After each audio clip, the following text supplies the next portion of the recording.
So, where was I? I was describing the Vine and how he was working for Randall Miles, I think. Was that the name of the scientist? That does sound right. Yeah, that sounds like the actual scientist's name. Just scratch paper.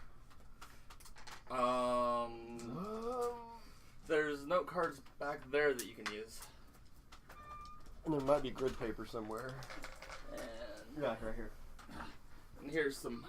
And grid paper. Here's some grid paper. I'm just taking notes of names and stuff. Sure. Don't take notes on names. Then you can prove me wrong. Oh. No, we do that anyways. Yeah, that's fair. Okay, so it was revealed that this is the person whom the Vine had learned everything from, and that this person had developed a suppressant technology that had been put into the water in Wichita. Because Wichita was one of a number of locations that had a much larger tendency to have this phenomena happen because of the Wichita vortex. Have you seen Agents of S.H.I.E.L.D.? Right. That's kind of what this world is. It's like we also have a how our people are known to exist. They are now part of society. Right. Yeah. The teenage Okay. session too.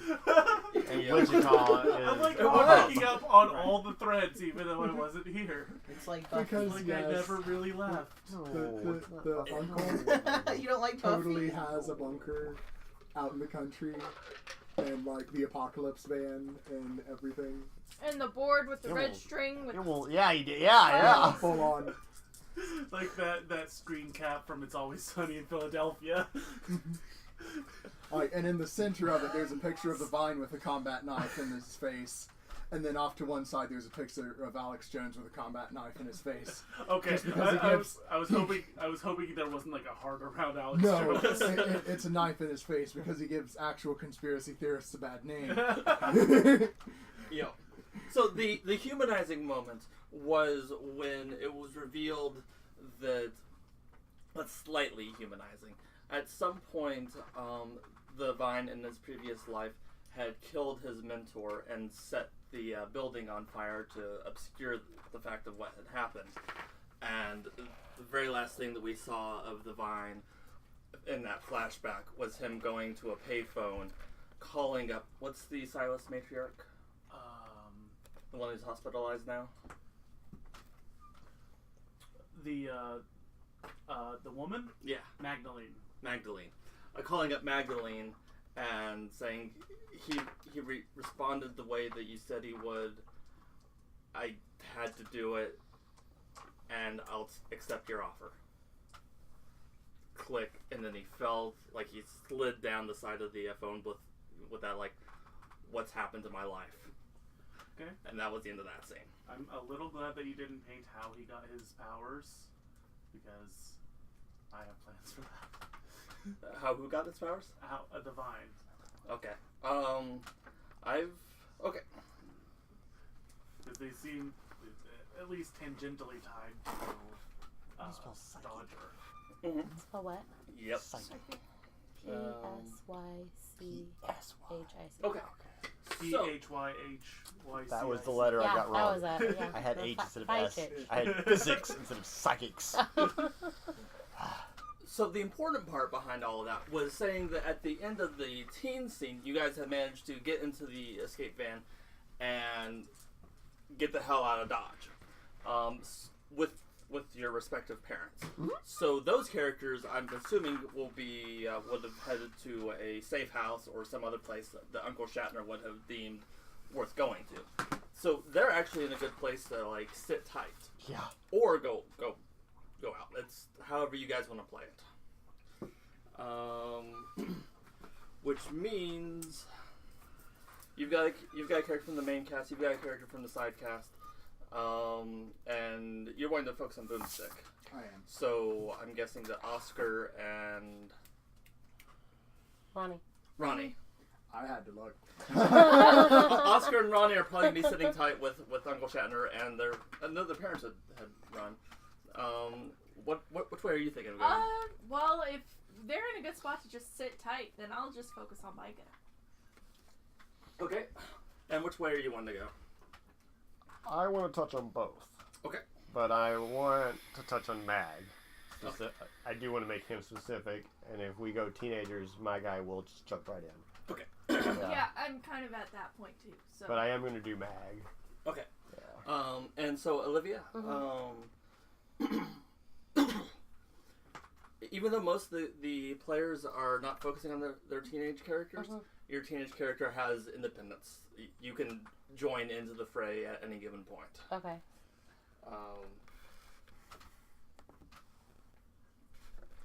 Just whatever feels like it makes sense at that moment. Do you want to make a character?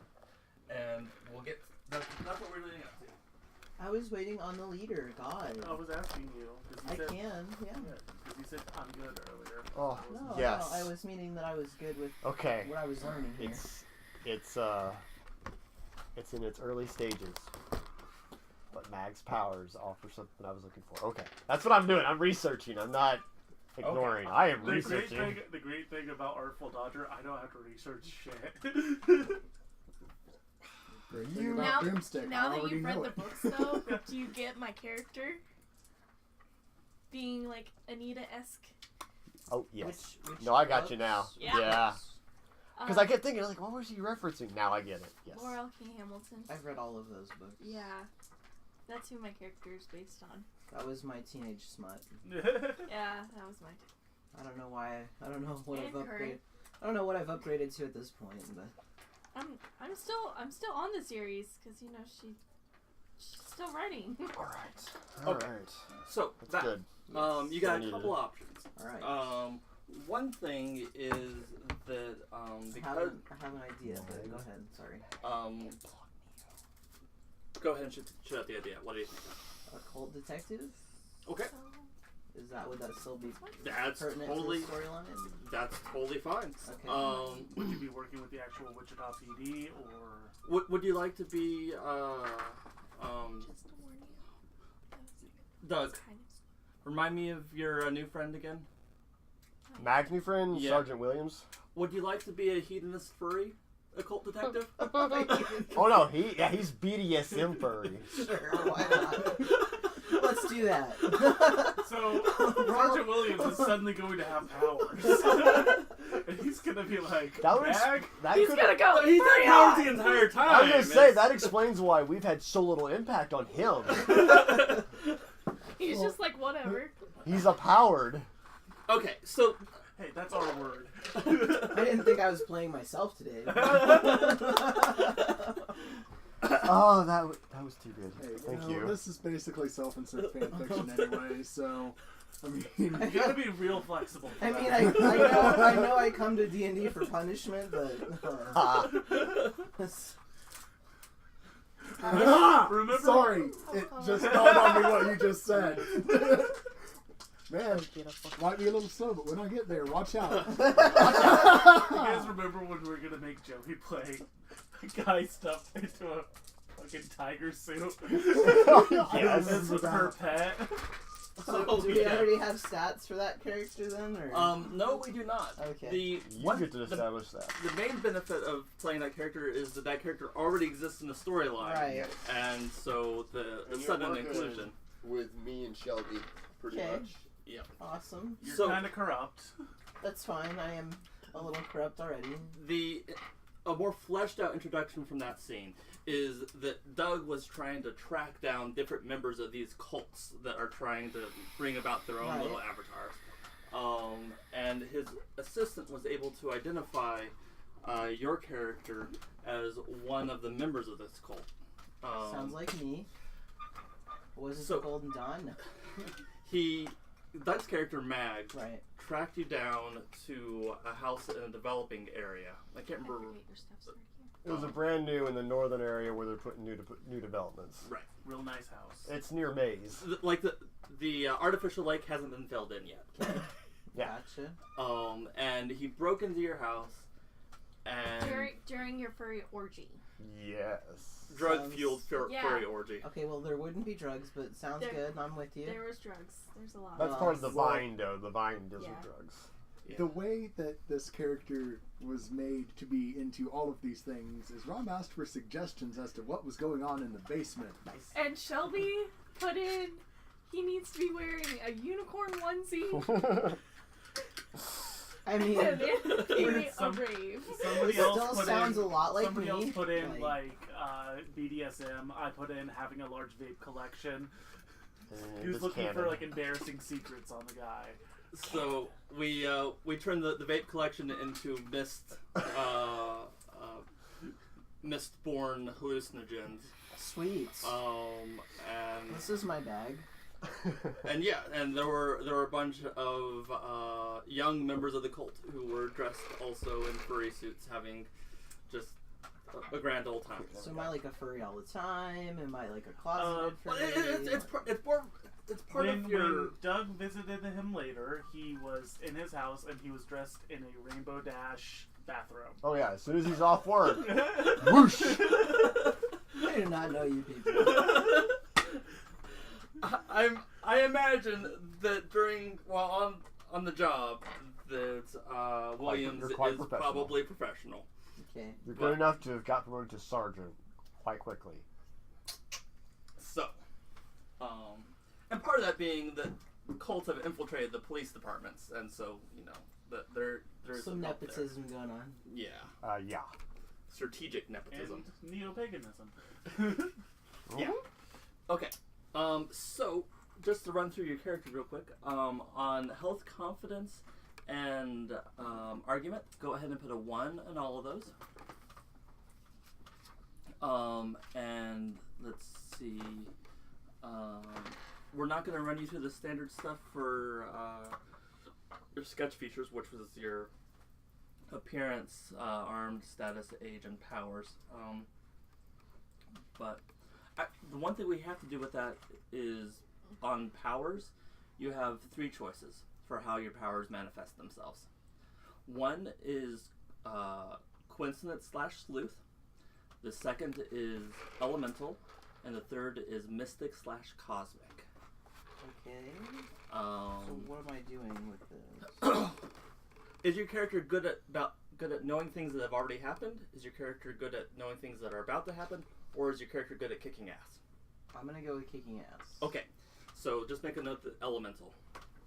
Oh, just anywhere? Oh, it's new powers. You can Yeah. write it Elemental. next to, or you can put it over on details or notes. And The elemental. The only problem with elemental is you can't enter a scene that he describes. We have to bring you in. That's the only difference. That's fine. Yeah, that's where that Sounds plays like in. me in real life. Oh, all right. all right. So, and Done. most of the rules of the game we will show Right, rather no, than explain. Right, of course. Yes. But the one thing that we need you to do is Oh shoot, I'm elemental. I can't invite anybody. we need you to put down 3 starting motivations. Okay, so things that motivate my character. There's examples they're- like I want to kill. Yeah. They're Based on that. they're noted specifically There you go. the structure. Oh, gotcha. I might want to. Yeah. The verb is the most important part. And what do So you start think of with? 3 verbs. And what are the numbers you start with? For an adult, Yeah, you get started with certain ones, which I makes think it easier. it's for an adult, it's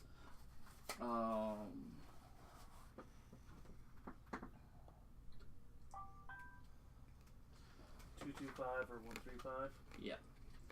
do you want a conflicted or a focused character, Val?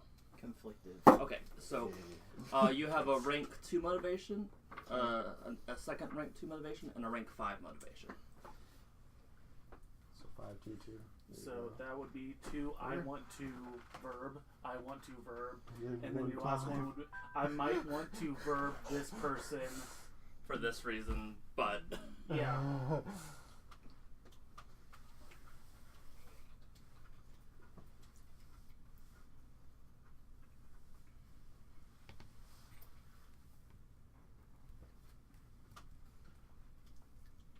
and so for the purposes of this session, by default, Doug is going to be your RP buddy. So he'll help you through the mechanics as we go. No, literally. I actually got Dave Zinnerman to be attached to me during training. And he was just... They're like, but why? I like him. We've had some fun encounters. With his unicorn. I like his outfit. choice in onesies. Yeah, they're great.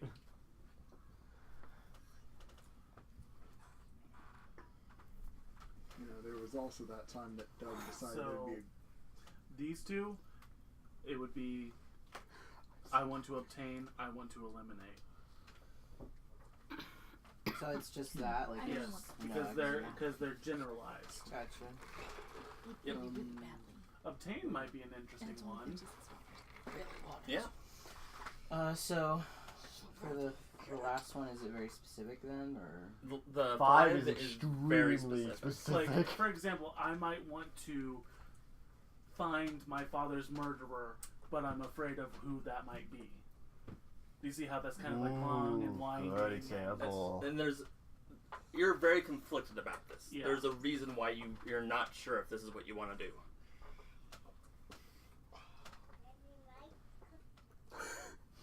Well then. That creeps me out. And that's why you turn off autoplay videos on Facebook. And other sites. Hopefully Shelby wasn't looking at any other I sites wasn't here. looking at it. Speaking of which, I'll just turn my sound off right now. Ding, ding, ding, ding. Okay. Okay, so what are your motivations? Okay, I want to obtain, I want to eliminate, I want to, I might want to become an entirely different person and leave the cult and join the clergy. But Wow.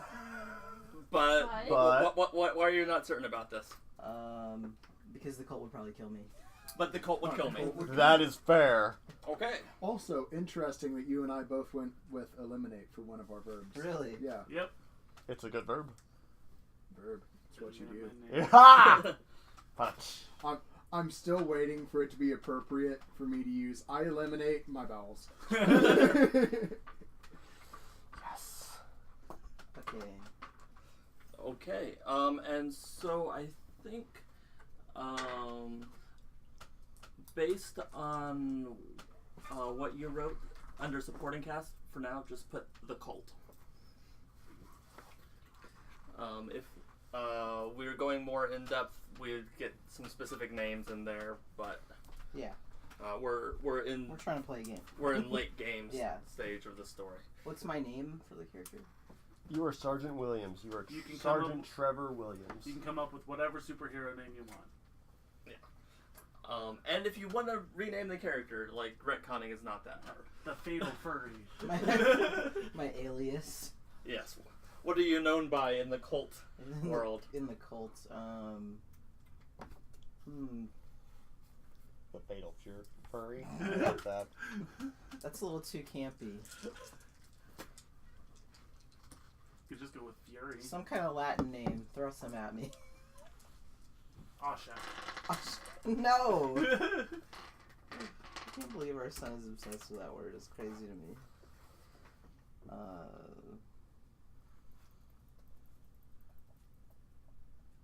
Lorem ipsum dolor.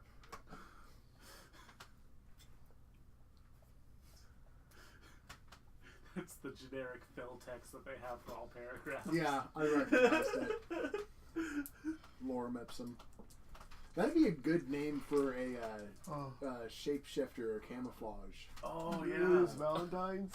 Valentis. Valentis. Valentis. That works. That is good. Okay. So, as a player, what other role-playing games have you played? GURPS, 3rd edition, Savage World. So you got some. Yeah, you got. Okay. Some. This is a system that gives players a lot more control than a lot of other systems do. Okay. Throughout the course of the game, I have the ability to rules as written, I have the ability to establish a scene where something bad starts happening, and then it gets worse, and it gets worse, and it gets worse. And in theory, that's the only kind of scene that I can do. All the rest of the scenes are supposed to be initiated by the players.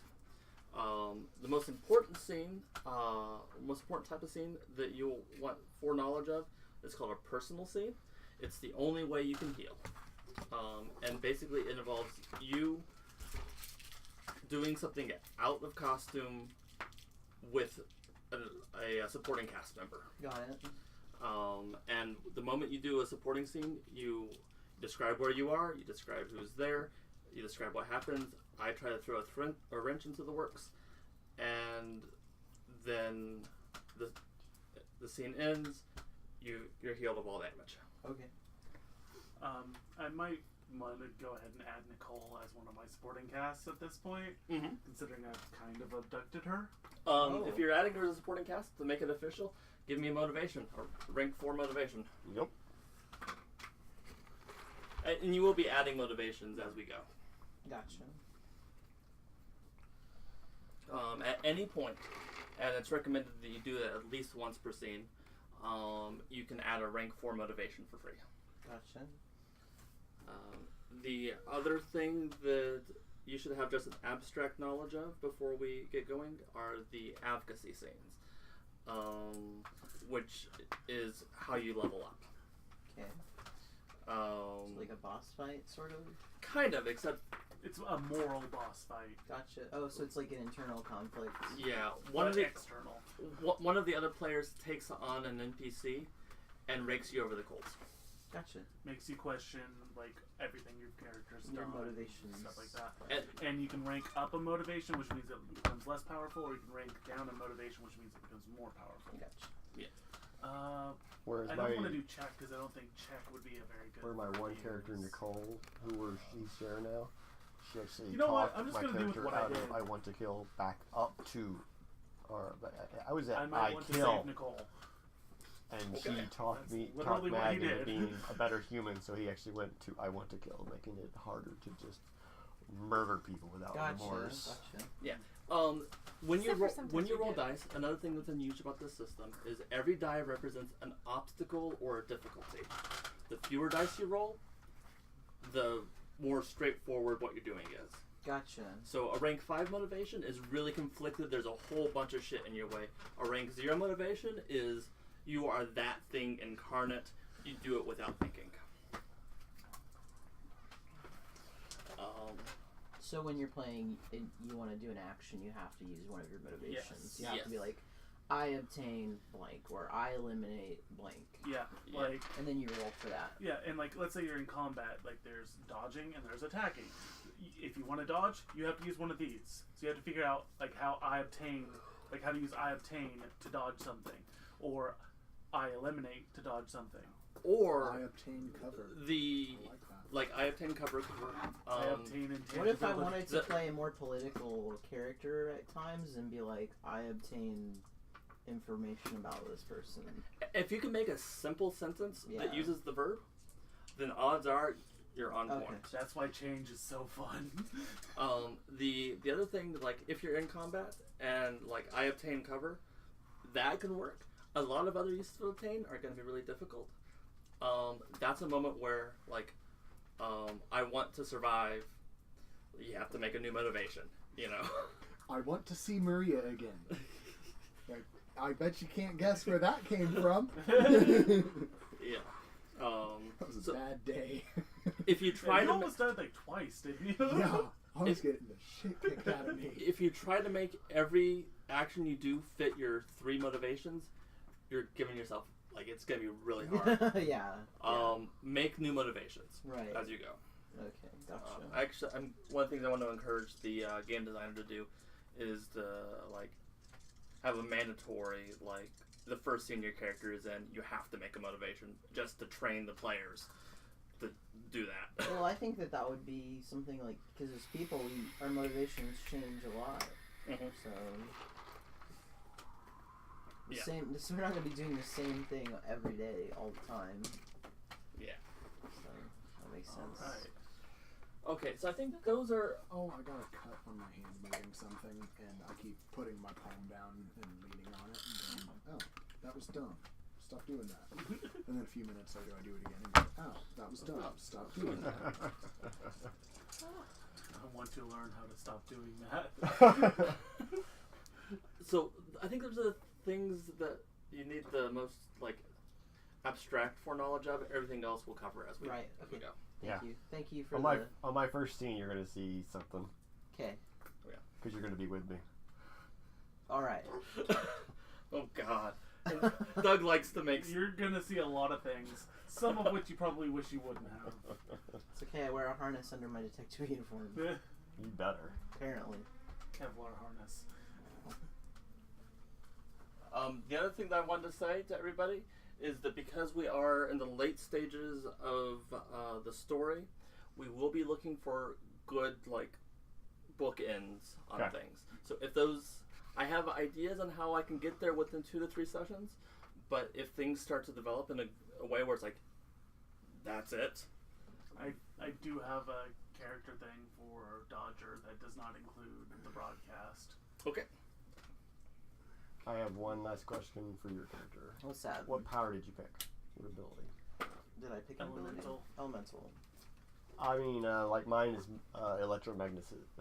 I don't know what powers are available. Any? Any. Yeah, Any. you can anything. Anything. The only things that are established about your character is that you are generally, if not directly, the vine is somewhere above you in the hierarchies. Whether it's a direct line or not, we don't know. We also know that you have a basement where you hold drug-fueled raves. We also know that you're a cop, and that you like My Little Pony and. And the Vine has agreed to make you my. I've made an arrangement with the Vine that I'm going to train with you. Okay. Yeah. So what about the ability to influence people with suggestion? Awesome. That's a good one. Mine are literally just my descriptions. Suggestion. I can break things and I can change things. So where does that go Suggestion. here?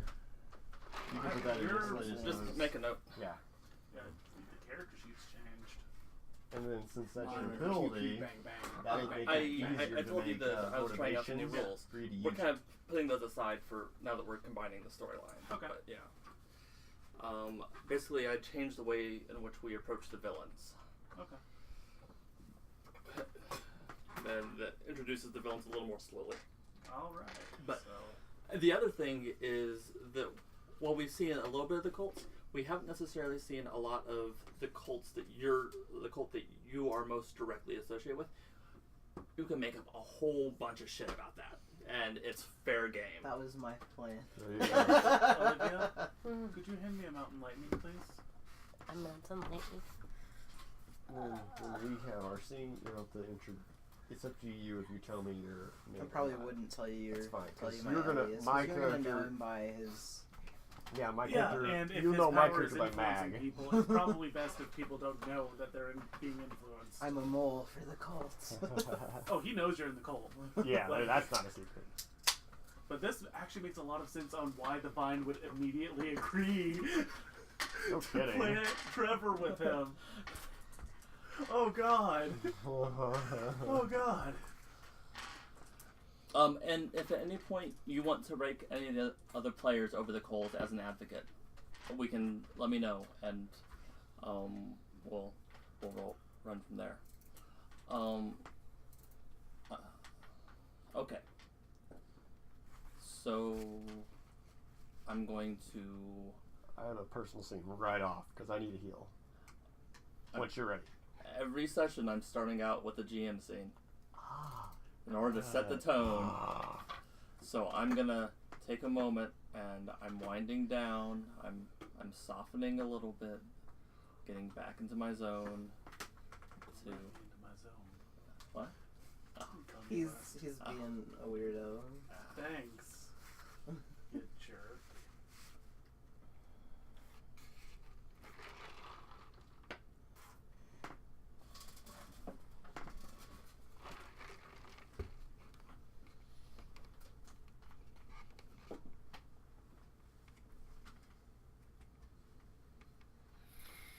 part of the Silases are fairly well established in Wichita, right? What part of town are they primarily? Like, what is their main?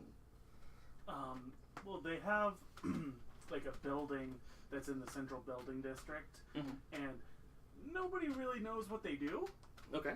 But, you know, it's very official. It says, you know, the Silas Foundation, stuff like that. They don't live in Wichita. Okay. The actual Silas estate is down a dirt road in the middle of the Flint Hills. Okay. But they have, like, you know, a business front, you know, and it has, you know, like a high vaulted lobby and, you know, polished marble floors.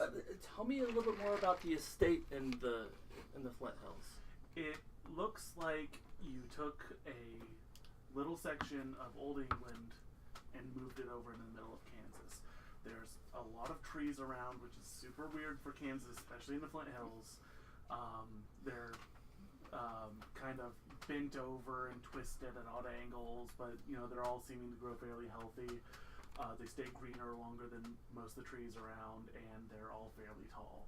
So it's like a little, like I'd say, 50-kilometer wooded area around their house. Okay.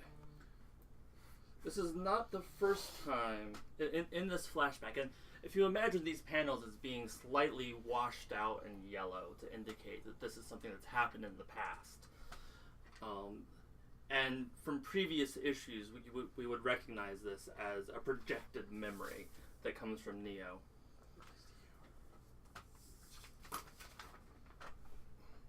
This isn't the first time that the Vine has been to the Silas estate.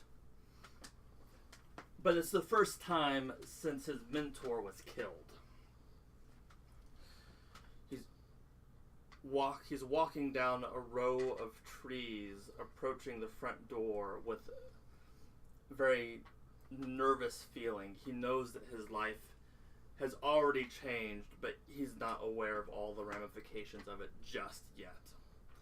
He walks up to the door, goes to knock, the door opens, and he's invited in. This is in the mid-'80s. So Magdalene would be the 30s? 40s? Early 40s. Early 40s? How actually, before I get the timelines wrong, when was Artful Dodger born? He is 27, Okay. so it would have been 1991. 1991. Okay. He was adopted in 1993. Okay. All right. So we're gonna bump up the timeline. This is happening shortly, or like around the adoption. Okay. Magdalene invites the Vine in, and the Vine is invited into a large room, seated at a table. At the far end is Magdalene.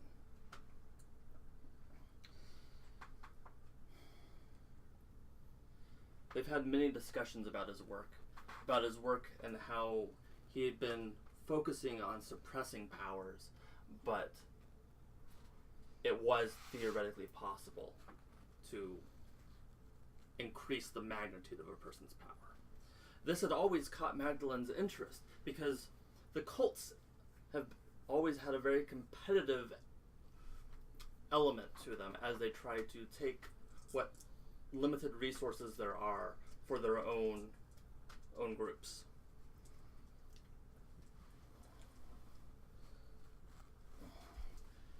In essence,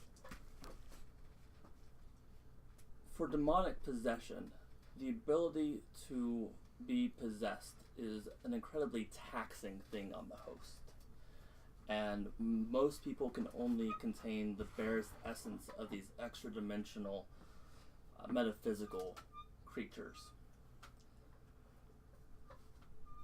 The influence of a cult is, at least in part, determined by the strength, by how much of their patrons they're able to manifest. Ergo, the strength of a cult is at least in part determined by the strength of the host that they control. the Silases have been very high on the totem pole for a while, but the power has been slipping. Magdalen's grandfather, who lived an extraordinarily long time, has passed, and neither her father nor her generation had quite as much potency. Neither does the next generation. If things continue going the way they are, the Silases are going to lose their influence. Their cult is going to wane, and their territories will be overtaken by others. So she's decided that with whatever resources she can, she's going to do something to change that. And having heard about the Vine's work and his mentor's work, she thinks, and the Vine has confirmed for her, that she has found a way to increase the receptivity of hosts so that they can contain a larger amount of the demonic energy. Her son, naturally, by himself, can't get anywhere near where he needs to be for the family to maintain their status. But this way, they can make it happen. This isn't the way the Vine wanted it to go, but here he is. It's his only option. He's taking it. Magdalen explains, or he explains some of the difficulties of this, the kind of research facilities that he'll need and the resources that he'll need. One of which is he'll need powered people to work from and draw energy from and to study further as he tries to increase the power of the Silas child. Magdalen confirms that she's put things in place to adopt a very powerful child, to be used as part of the transfusion into her son. She's arranged to adopt a dangerously powerful child. As that scene ends, we draw back into a bare bones apartment.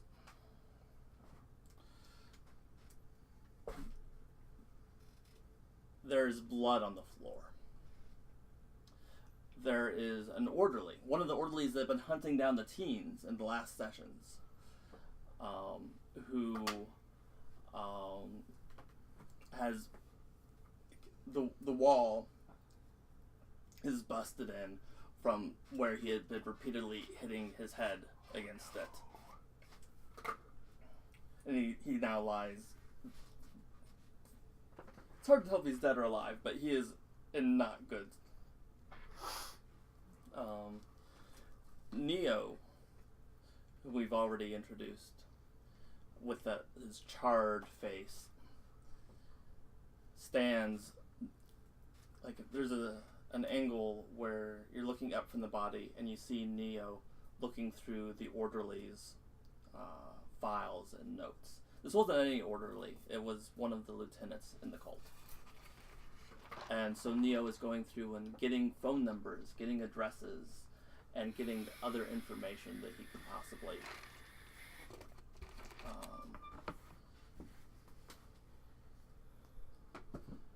one of the final things that he comes across as he goes through the notes is there is a photo of the Artful Dodger.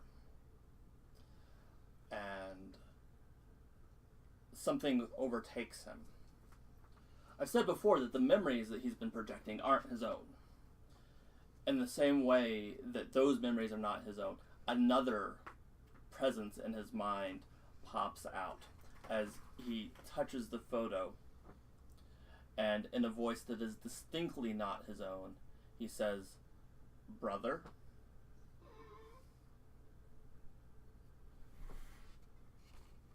And that's the scene.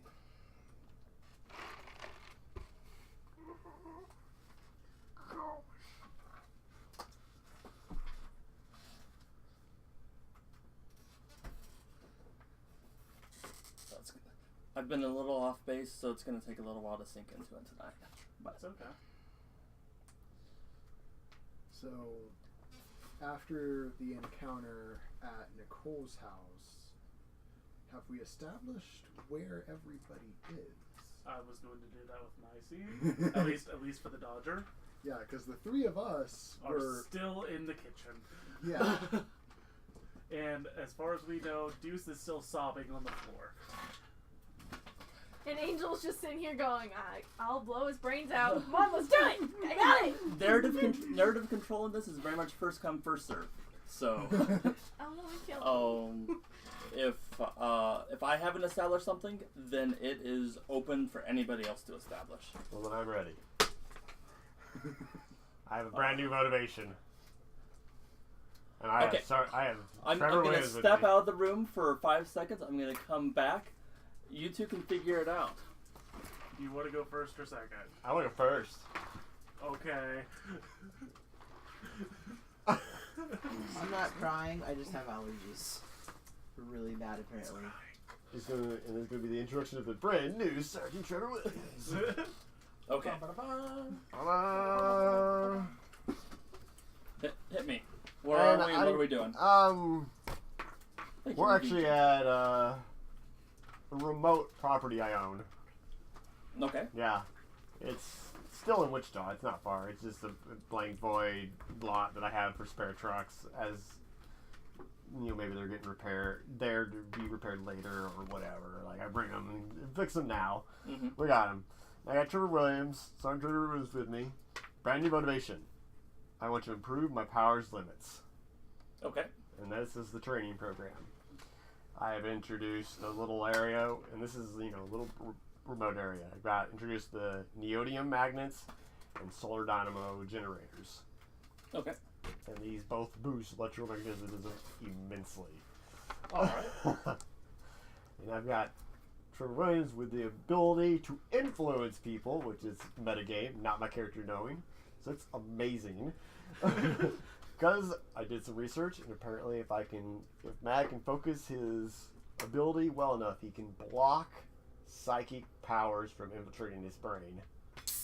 You're assuming that the powers work on psychic abilities. Yes. Well, no, I'm purely psychic. He's training. Yeah. That's the purpose. He wants to be able to either alter pretty much the entire city and protect his own mind from being disturbed. Okay. Chemical. Hey, chemical? I got nothing with chemical. Nothing. You fire a chemical, like shit. All I can do is make the parts move. Have you ever seen Jessica Jones? Yep. Alright. So, just physically, what is this place like? Kind of a rundown parking lot almost. Yeah. It's really what it is. It's not well taken care of. Like, maybe one of the trucks is covered in literally covered in vines. Not the vine. The vines. Oh, you wish it was covered in the vine. Yeah, it's like, we've had that truck for about 18 years. I don't think I'm ever getting fixed. Okay. Easier to buy a new one. Jesus, Mr. Moneybags. He does pretty well.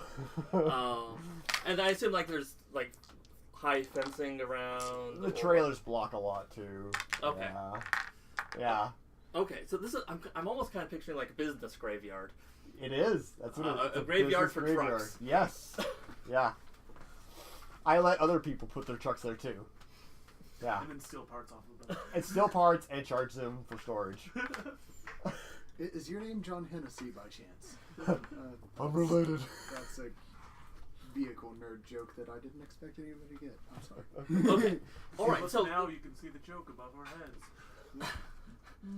that's where the two of you are. What are you doing to do this training? Alright.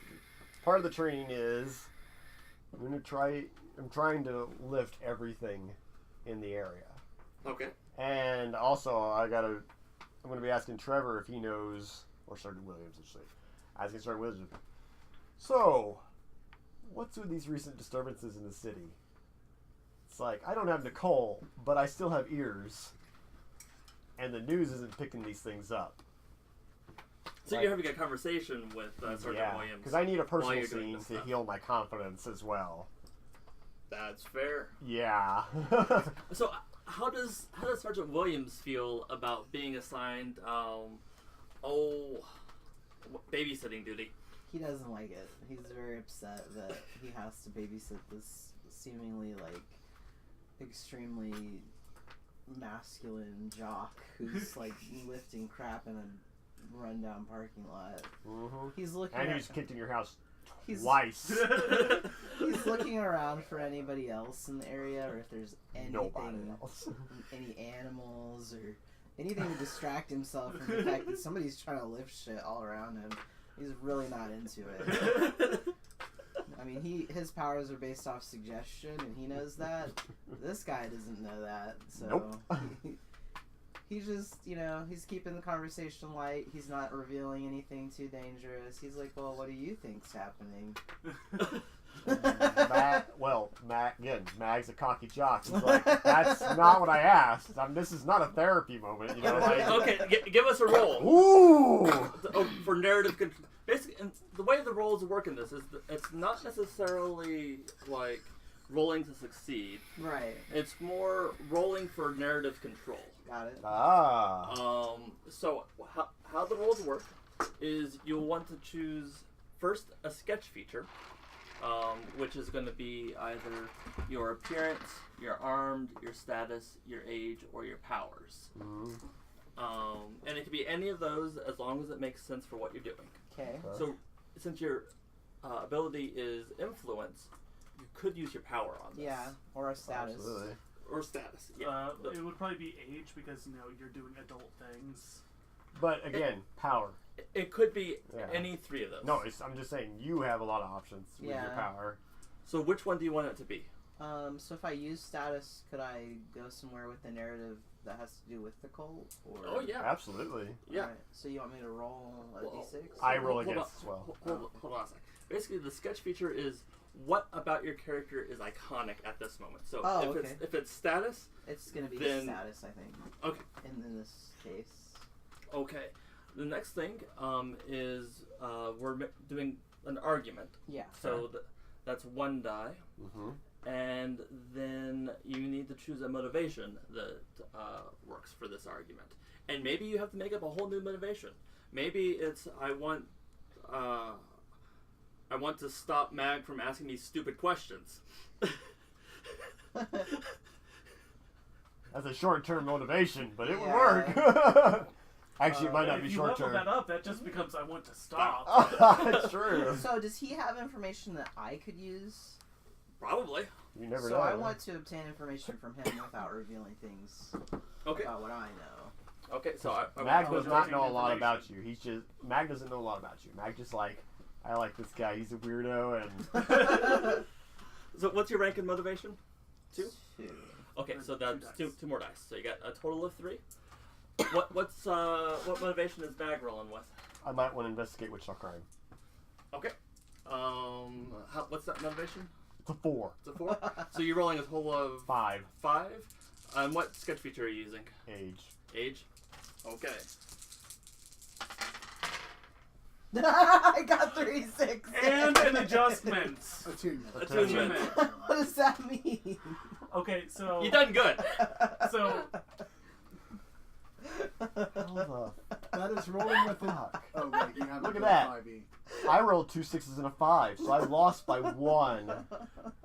By 1 point. so you just got an attunement as well. What does What that the attunement is? Oh. Go ahead. You're using your status. Underline status.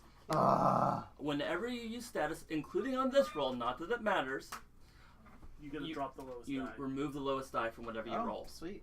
So you drop your lowest, which is a 6. You still got a 6. Yeah, it still beats my 5.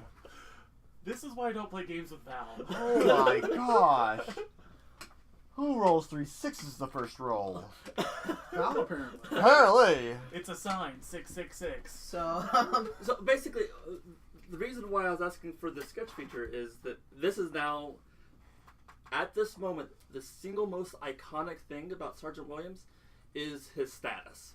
Yeah. And anytime you can use your status, you're at an advantage. Good grief. So yeah, you got Mag over here like lifting and asking you annoying fucking questions. What happens next? I'm the police officer. I'm gonna be the one asking all the questions here. Oh, that's not how this works. But the dice say it is. It is. Oh shit. Does he take, So- an, so- does so- he take an argument damage? No, this was. You Oh. you clarified this wasn't combat. Yeah, no. Yeah. Okay. I'm good. Okay. And I started it. Okay. Yeah. So right now we're just doing rolls. So Mag, you're not used to people being quite this sassy around. Yeah, because Nicole's gone, and I haven't been and I've been training. But I'm guessing that something Holy about shit. I can sit. You know how tense that was? 2 6s and a.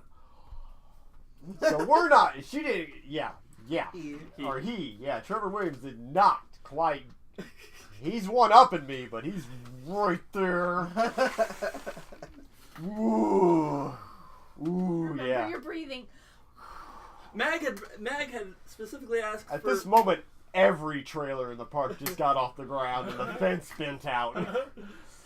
And I'm cool as a cucumber. I'm lighting up a cigarette. You better be using matches. Yeah. Yeah. But So yeah, Mag, your questions get shot down, and there's something about I knew I'd like Sergeant Williams that like you can't respond. I only can't. you have to like sublimate and just lift everything. Yeah. Got to jock out. You're roiding. I have to jock out. Oh my gosh. Oh man. So I'm questioning you now. I'm asking Yeah, you like what do you're you open up. know? You have to be very specific though. Mag is in the know. Okay, so what do you know about the happenings in Wichita? Like what is going on from your summation? Oh, from my summation. Oh, there's been a disturbance up north. Up My north. little birds tell me that one of the little parks up there suddenly caught on fire. And it was during the rainy season. Oddly enough, the fire was explosive, not a misused campfire ad. So it wasn't a meth lab, No, it wasn't a meth lab. which is what the papers said. Hey, the papers didn't say anything. My little birds did. There's nothing in the There's mainstream nothing news. in the mainstream Nothing. news. Yeah, This was kept under wraps. the backstory here is that the very first session with the teams Yeah. was there at a camp that was also secretly housing powered people. Yeah. The power people escaped, causing large explosions in the Got it. process. The nefarious Sackler family and the Vine covered it up. So would this be information that my cult would want to know? You would already know it. Or I would already know. Actually, sorry, Wiz might not know. Sergeant Williams, this is a different cult, Okay.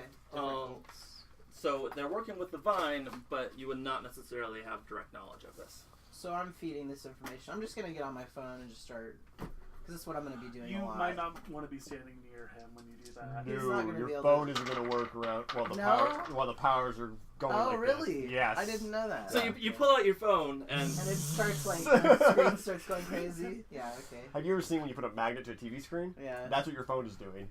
I'm just gonna stare at it for a minute. as if you weren't fucking annoyed with this asshole Right? You anyway. weren't, at no point you weren't annoyed. This is a Galaxy Note 8. Do you know how fucking expensive this is? Jesus. All right. Well, I'm going to continue Don't touch the my narrative. Yeah, I got it. Do you have I a Note would- 8? I have a Note 9. Don't touch my phone. Right. The 9s are out? Yeah. I've just been seeing the commercials on YouTube for 8s. Okay, let's Anyway. continue this, or Yeah, I got one more thing, and I'm gonna be like, well, one of my clients, Mr. Sackler, is in town. He doesn't come to town for any reason, and all of a sudden my little birds are telling me there's an explosion. The Longfellow building had an incident, and Mr. Sackler Sr. is in town. And we're gonna have a meeting. He doesn't know I'm strategically telling him this to see if it ever leaks information. okay. Cool. This is news to. I Yeah. assume this is news to Sergeant. Yeah, Sergeant so Williams. he's gonna pretend like he's on the up and up, but he's not.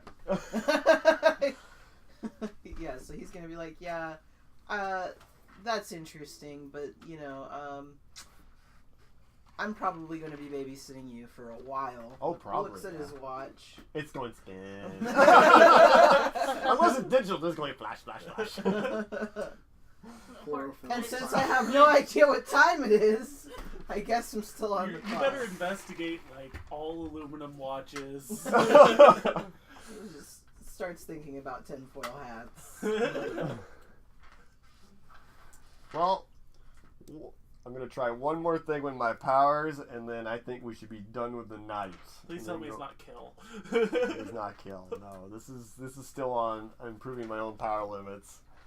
It's like I'm going now. I'm going to try to crush everything in this park like I can, and that's the scene that it ends. Him gripping his power totems, cranking the dynamo up, and going, and everything in the park crushing. Okay. Who wants to roll for me? Okay.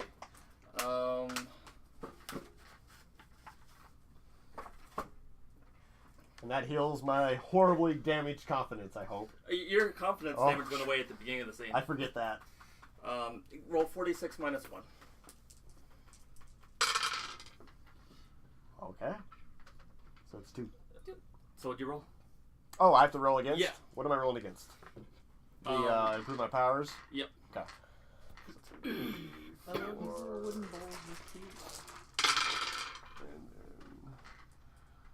I'm gonna go straight with powers. So that means So you win. Also, you just got an attunement. I did. I got on another 3 attunement. sixes. So my powers What's up get with an the attunement. sixes tonight? Hey, That's good. My powers need that. All right. There's a kitty playing footsie with me. So what happens? There's a kitty brushing her. Well, mouth you against got her it. toes. So All what, right. You tell me what happens. Oh yeah, the park. Everything. Flattens. No, it doesn't flatten. It goes like this, where you crush a can like this. Everything crushes in. And unfortunately, even the fence kind of crushes in. The metal fence, and I'm like, shit. This is Pre-workout, bro. And unfortunately, your phone exploded. this is an awe-inspiring display of power. Your phone just exploded. And my dynamo exploded. Our last shot is going to be your reaction to this. What do you do? I suggest to him that he shut the fuck up and stop being such a dick. As you're looking at That is your appropriate. busted phone, stop being such a dick.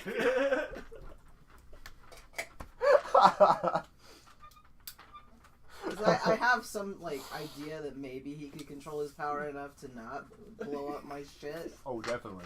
So I'm pretty. Oh, the part. I'm pretty Oh, pissed little off. backstory on this one. Before the training, that's all Mag did, was condense and control so that he could even hold a phone and it wouldn't short out. And this is his first attempt to explode it out and to see how far he'll go, how powerful he can be. Okay. Because part of the story is there's a convergence, powers are happening, Right. more and more people. And so he's been hiding it. This is very rare that he's been out this much. Well, while my character is very physically fit and capable, he's not a show-off. Yes. So Mag our is personalities are turning into one. complete opposites. And Mag knows this. That's why he So- chose you. Yeah. Yep. You're very private, very. And I was like, I like him. And the vine, and again, the vine was like, okay. So yeah, I'm pretty pissed off. I'm gonna smash my cigarette under my heel and ask him what we're doing now, because I don't see anything left for him to crush in this godforsaken parking lot. Oh, he'd find something. Start ripping out power lines underneath them. Unless you're gonna start going after the sewage system under the parking lot. There's no power lines. This is powered by a generator. And, okay, so here's the last shot of that scene. Yeah. You're saying unless you're gonna go for like the sewer lines, then you pause. You think about what you just said. Insane. Yeah. Yeah. There you go. The very last panel shows Mag contemplating it. You just hear Nicole's voice in the back. Oh no, it cuts to like one panel of him going like this, and it cuts back to him, jaw open. Like, No, it's like it's a split scene. Him. I dropped a dice somewhere. Right here. Wow. Yeah, better eyesight. Okay. So that was fun. Good for scene. The last scene that the Dodger was a part of was this very dramatic confrontation with Deuce. He had just ripped his shirt off, exposing this network of scars that make a giant tree across his chest and down his arms. And Deuce crumbled crying. I heard it. So, immediately as this happens, Dodger stands up, rebuttons his shirt, looks at Boomstick. How you doing? Angel, hi. How long have you been there? The entire time? This is like immediate from like his shouting like dramatic match. He's immediately back to like, hey guys, how you doing? I'm around the corner going, I was here first. Yeah, I know, but I did it better. Can I And don't shoot be him? afraid if your kid wants to But jump in. he walks over to Deuce and he stays out of arm's reach, and he says, 5 seconds, decide, come with me or I run. know we can be a little oppressive. Do you just want to play with my feet? Mm-hmm. She's like that. She licked my feet. Oh. She does that. The Deuce wipes the tears away, and with a degree of self-loathing, as I recall, the last thing that you had said to him is something to the effect of, we have the ability to change ourselves, to we are what we choose to be. Mm-hmm. Sorry. Without saying a word, he stands up and starts walking away. Oh. There's an air of self-determination. Oh. He opens the door, slams it shut behind him. He's still got that, like, he's not a teenager anymore. It's like 20. But, but with that door slam, there's this combination of, like, you've just pepped him up, along with, you're not my real dad. It walks a delicate line between those two. So he slings his coat over his shoulder. Oh, sorry, go ahead. Boomstick reaches into his pocket. Make sure the truck's locked, because last time this asshole stole my bike. In the You got it distance, back. your alarm goes on. There's a barely audible, God damn it. You hear another car alarm go on. I'm now gonna roll that he was an engineering student. And the next car that he gets into is much easier to jack. Okay. So when he left, did he leave his hammer? Oh. Oh, I was giving her scritches and she got that would be a roll. She's clipped my Who wants to roll for me? I will. Okay, it'd be She's 46. scent marking my feet. You want to contest it with anything? I don't know what I would. I'm gonna guess no, he didn't. Good oh grief! God! 3 attunements in a row! Oh, yeah. He took his hammer with him, apparently. And is suddenly better with it. Right? He somehow hotwires the car with the sledgehammer. He hits it, What it starts. are the windows in your car made out of? The truck, The truck? especially reinforced. I mean, it's got, Against bullets. like, you've seen, Your cat won't let me have my shoe back. there's normal glass windows, but there's steel shutters that automatically deploy. So So what I'm hearing is that the glass is broken and the steel is bent. yeah, the car alarm is going off in earnest now. There's an extra sense of urgency, almost as if the car was intelligent. Kip, are you okay? I'm just been shot! I've been shot! It hurts! He's lucky that I haven't installed the flamethrowers yet. Okay, so given that the sledgehammer isn't there, he, kind of quickly like buttons his shirt, slings his overcoat over his shoulder, and just like, well, good day at the office, guys. See you later. And goes to that door that he'd stepped out of, opens it, shuts it. He's somewhere else. He's in the room that he took Nicole to, and he immediately stops. He says, "What's your favorite coffee?" Doug, Nicole's on stage. Oh, Nicole!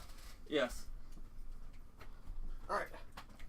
So, Hang on. So, immediately after that scene, he buttoned up his shirt, slung his coat over his shoulder, said bye to everyone, opened the door, stepped through into the room Nicole's in, immediately points at her without like saying anything. "What's your favorite coffee?" Oh. Nicole's gonna say, "Oh, you know that Jamaican shit, and where the fuck am I?" Hold on 1 second. Opens the door, steps back out. A couple seconds later, comes back, smelling like the islands, holding a cup of coffee. She takes it, and she's like, "Why the hell not?" The best goddamn coffee I've ever had in my whole life. Again, where the fuck am I? You are everywhere. And where are you? Who are you? I'm gonna roll this as an advocacy scene, by the way. Continue. Whoosh. Makeup gone. Remember, he had been employed under Nicole. Oh, you. Oh. Hey. Fucking hey. Derek hired you. What the? I saved your life. Oh. How? I'm in a weird place. You know, How are you saving me? I figured by the time I got back here, you'd have this whole place mapped out. These doors go nowhere. You No. see all these doors? They No. go nowhere. These doors go everywhere. I swear to God, one of them opened up into the ocean. Yes, I've been meaning to fix that one. Just Like, hey, Shelby, don't hand me open the third donuts. door twice, and that problem goes away. Who opens the door more than once? He walks to a closet. Do you realize my iPad doesn't work here? He opens the closet once. Nothing. Opens the closet once. It's a closet. Shuts it. Opens it again. It's a hallway. Oh, you goddamn powered people. I swear to That God, is our turn. One more person comes in. I swear I'm gonna kick Derek in the balls and quit. No, you're not. Nah, you like this. Rip guns. But you know what? I gotta forgive somebody. This is amazing. Where did you get holy shit. And Derek is gonna start putting out for this. he kind of like changes tones now that he's taken off the makeup and he's not being the Dodger anymore. And he pulls up a chair and he sits down. He says, "We've got a lot to talk about." What was your real name? Donovan. Donovan. I didn't Donovan write that down. Silas. Donovan. Okay, so Mr. Silas. Oh. So, I guess the next obvious question is, how do we get out, and how long have I been in here? You've been in here about 5 minutes. Oh, thank goodness. The way out is easy. Not like 5 minutes. Hallway, third door on the left, 3 times. What? Why don't you just take me? Why are you here? Because Why I am live here? here. What happened? Someone I think I need to bad. see a therapist. I know one. Oh, that one, yeah. Someone bad tried to hurt you. That's true. I stopped them. I guess I I gotta need to thank you know- for that one. Everything you know about the vine. Nicole had been doing extensive research, Yeah. so Who? give me a roll. Yes! Alright. As an NPC, this is going to be just 4d6. You're such an asshole. Oops. Yes, you are. And so what? And this is argument. What are you rolling? Does she have any attunements? Not at the moment, but if you do get an attunement, she's Oh, there. alright. What sketch feature are you using, and what motivation? I'm going to be using probably my appearance, since she knows I'm the Artful Dodger. Okay. And I'm going to be using, I might want to steal info on the Silas estate. Okay. Okay. So that's 5. Cat has a foot fetish. My lowest is 2. Hers is 2, and she rolled fewer dice. Okay. She's got it. She feigns ignorance. Can you give me a donut? Yeah. She feigns ignorance and says, "The vine? Who? He pulls a book out of his pocket. What the hell? This guy." And, Oh, that has all of her Yeah. research. And he says, I was just trying to see if I could trust you. He opens the door behind him to her house and gestures out. Oh my! Why do you have my book? You don't know it's just a book. Ah, okay, all right. So I don't Everything recognize else, it. Yeah, everything else. The cover says Oliver Twist. Of course it does. Still standing in your kitchen is what looks to be just like a refrigerator repairman with a big fucking gun. Standing here kind of confused. And were you in proper costume or... No, I was off duty. Yeah, and a detective. Both of which are just standing here a little confused and shell-shocked. I'm gonna admit this is good for Nicole, because she was supposed to stop the research. It's good that she feigned ignorance and won that role, because Mag has a temper. Okay, so okay. Artful Dodger has opened the door. Does Nicole go through it? You're like, I'm getting out of here, Okay. and we're gonna talk about what happens with this, because I don't like this place. Leave. He snaps his fingers, reaches into the book, pulls out a signed, dated, formal letter with a 2 weeks notice, post-dated 2 weeks ago. Oh, she's already out. Good catch. He slides it under the door. Okay. Oh, is your notice for Derek? Yeah, it's Okay. for the job. Oh. And he's already made it look official, like it was put in 2 weeks ago. Wow. Gonna be a shock for Derek. You're supposed to be managing the company. Yep. Shit. Hi, Nicole. How the fuck do you know my name? Oh, Nicole knows you guys. You guys came up from research. Yeah. And my house is a wreck. Not our fault. Don't pin this on me. And where's that douche kid? Because I saw that tattoo. So I should remove that at some point. you can try. Nicole is now able to interact directly with Boomstick and Angel. So this is you guys' opportunity to network with the person who has accumulated the most information. You know that she had been targeted by the Deuce, but you don't necessarily know anything else. How do you guys handle this? I swear I wrote everybody's names down. And you want to do this a full scene, or do you want to cut after she comes in? Let's cut after she comes in. Okay. So our last shot is she just walks through the door. Artful Dog, she sees the two of you, then hears a noise. A piece of paper has been slid under the door. She goes, she looks at it. It's a 2-week notice. And then she looks at you two and goes, I know you two. And scene.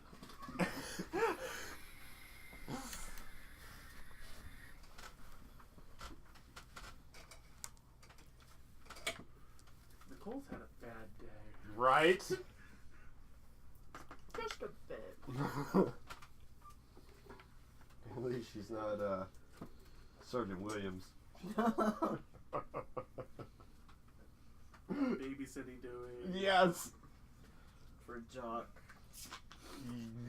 Yeah. So yeah, Samuel's pretty much like, I can fix it. My service truck's right outside.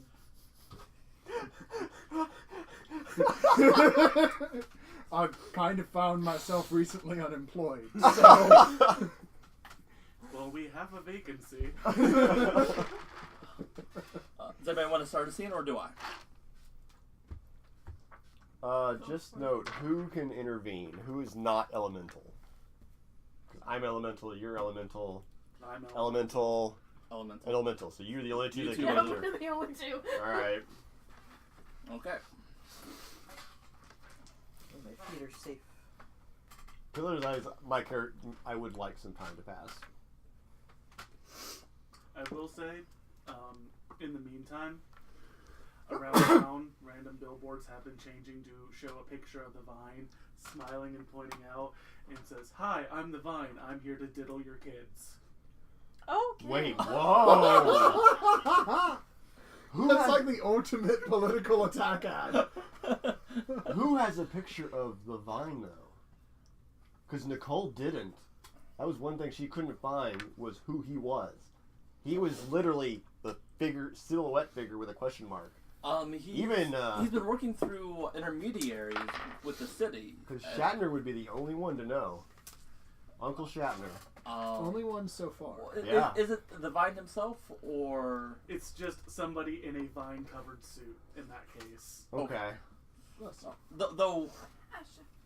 Remember, like if you wanted to be the Vine, like, and his appearance, I've already established canonically that he was working with the Silases during your childhood. Yeah. The Artful Dodger may not know he's the Vine, but Subconsciously might have put in some facial details. Okay. and hell, the Artful Dodger might know that he's the Vine. You knew this guy as a child. It would take something to snap and make it realize that this person is who is now the Vine. Yeah. Because that's a lot of repressed memories. We'll say he got a lot of the facial details right from subconscious stuff. And basically, Dodger's just been walking around pointing at billboards and doing that. He's not doing the full-out all-attack he's planning, but he's still just trying to get under this guy's skin. Yeah.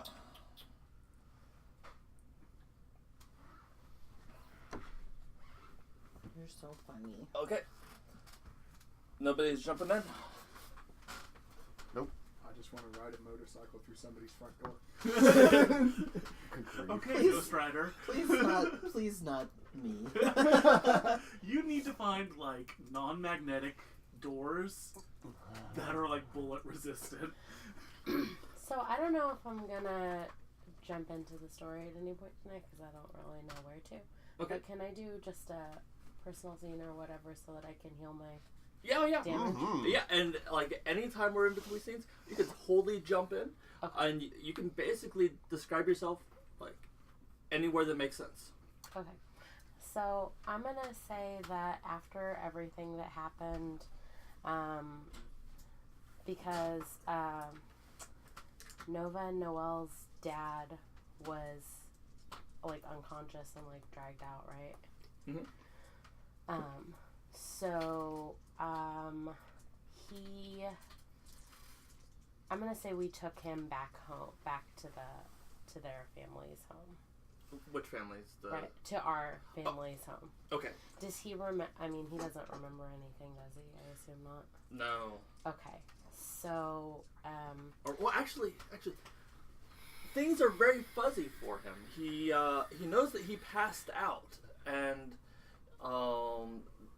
that he passed out in a room in that building okay, because the consultant did not have time to brainwash him. So he has memories of being asked to go to the facility, and he has memories of being asked to sit.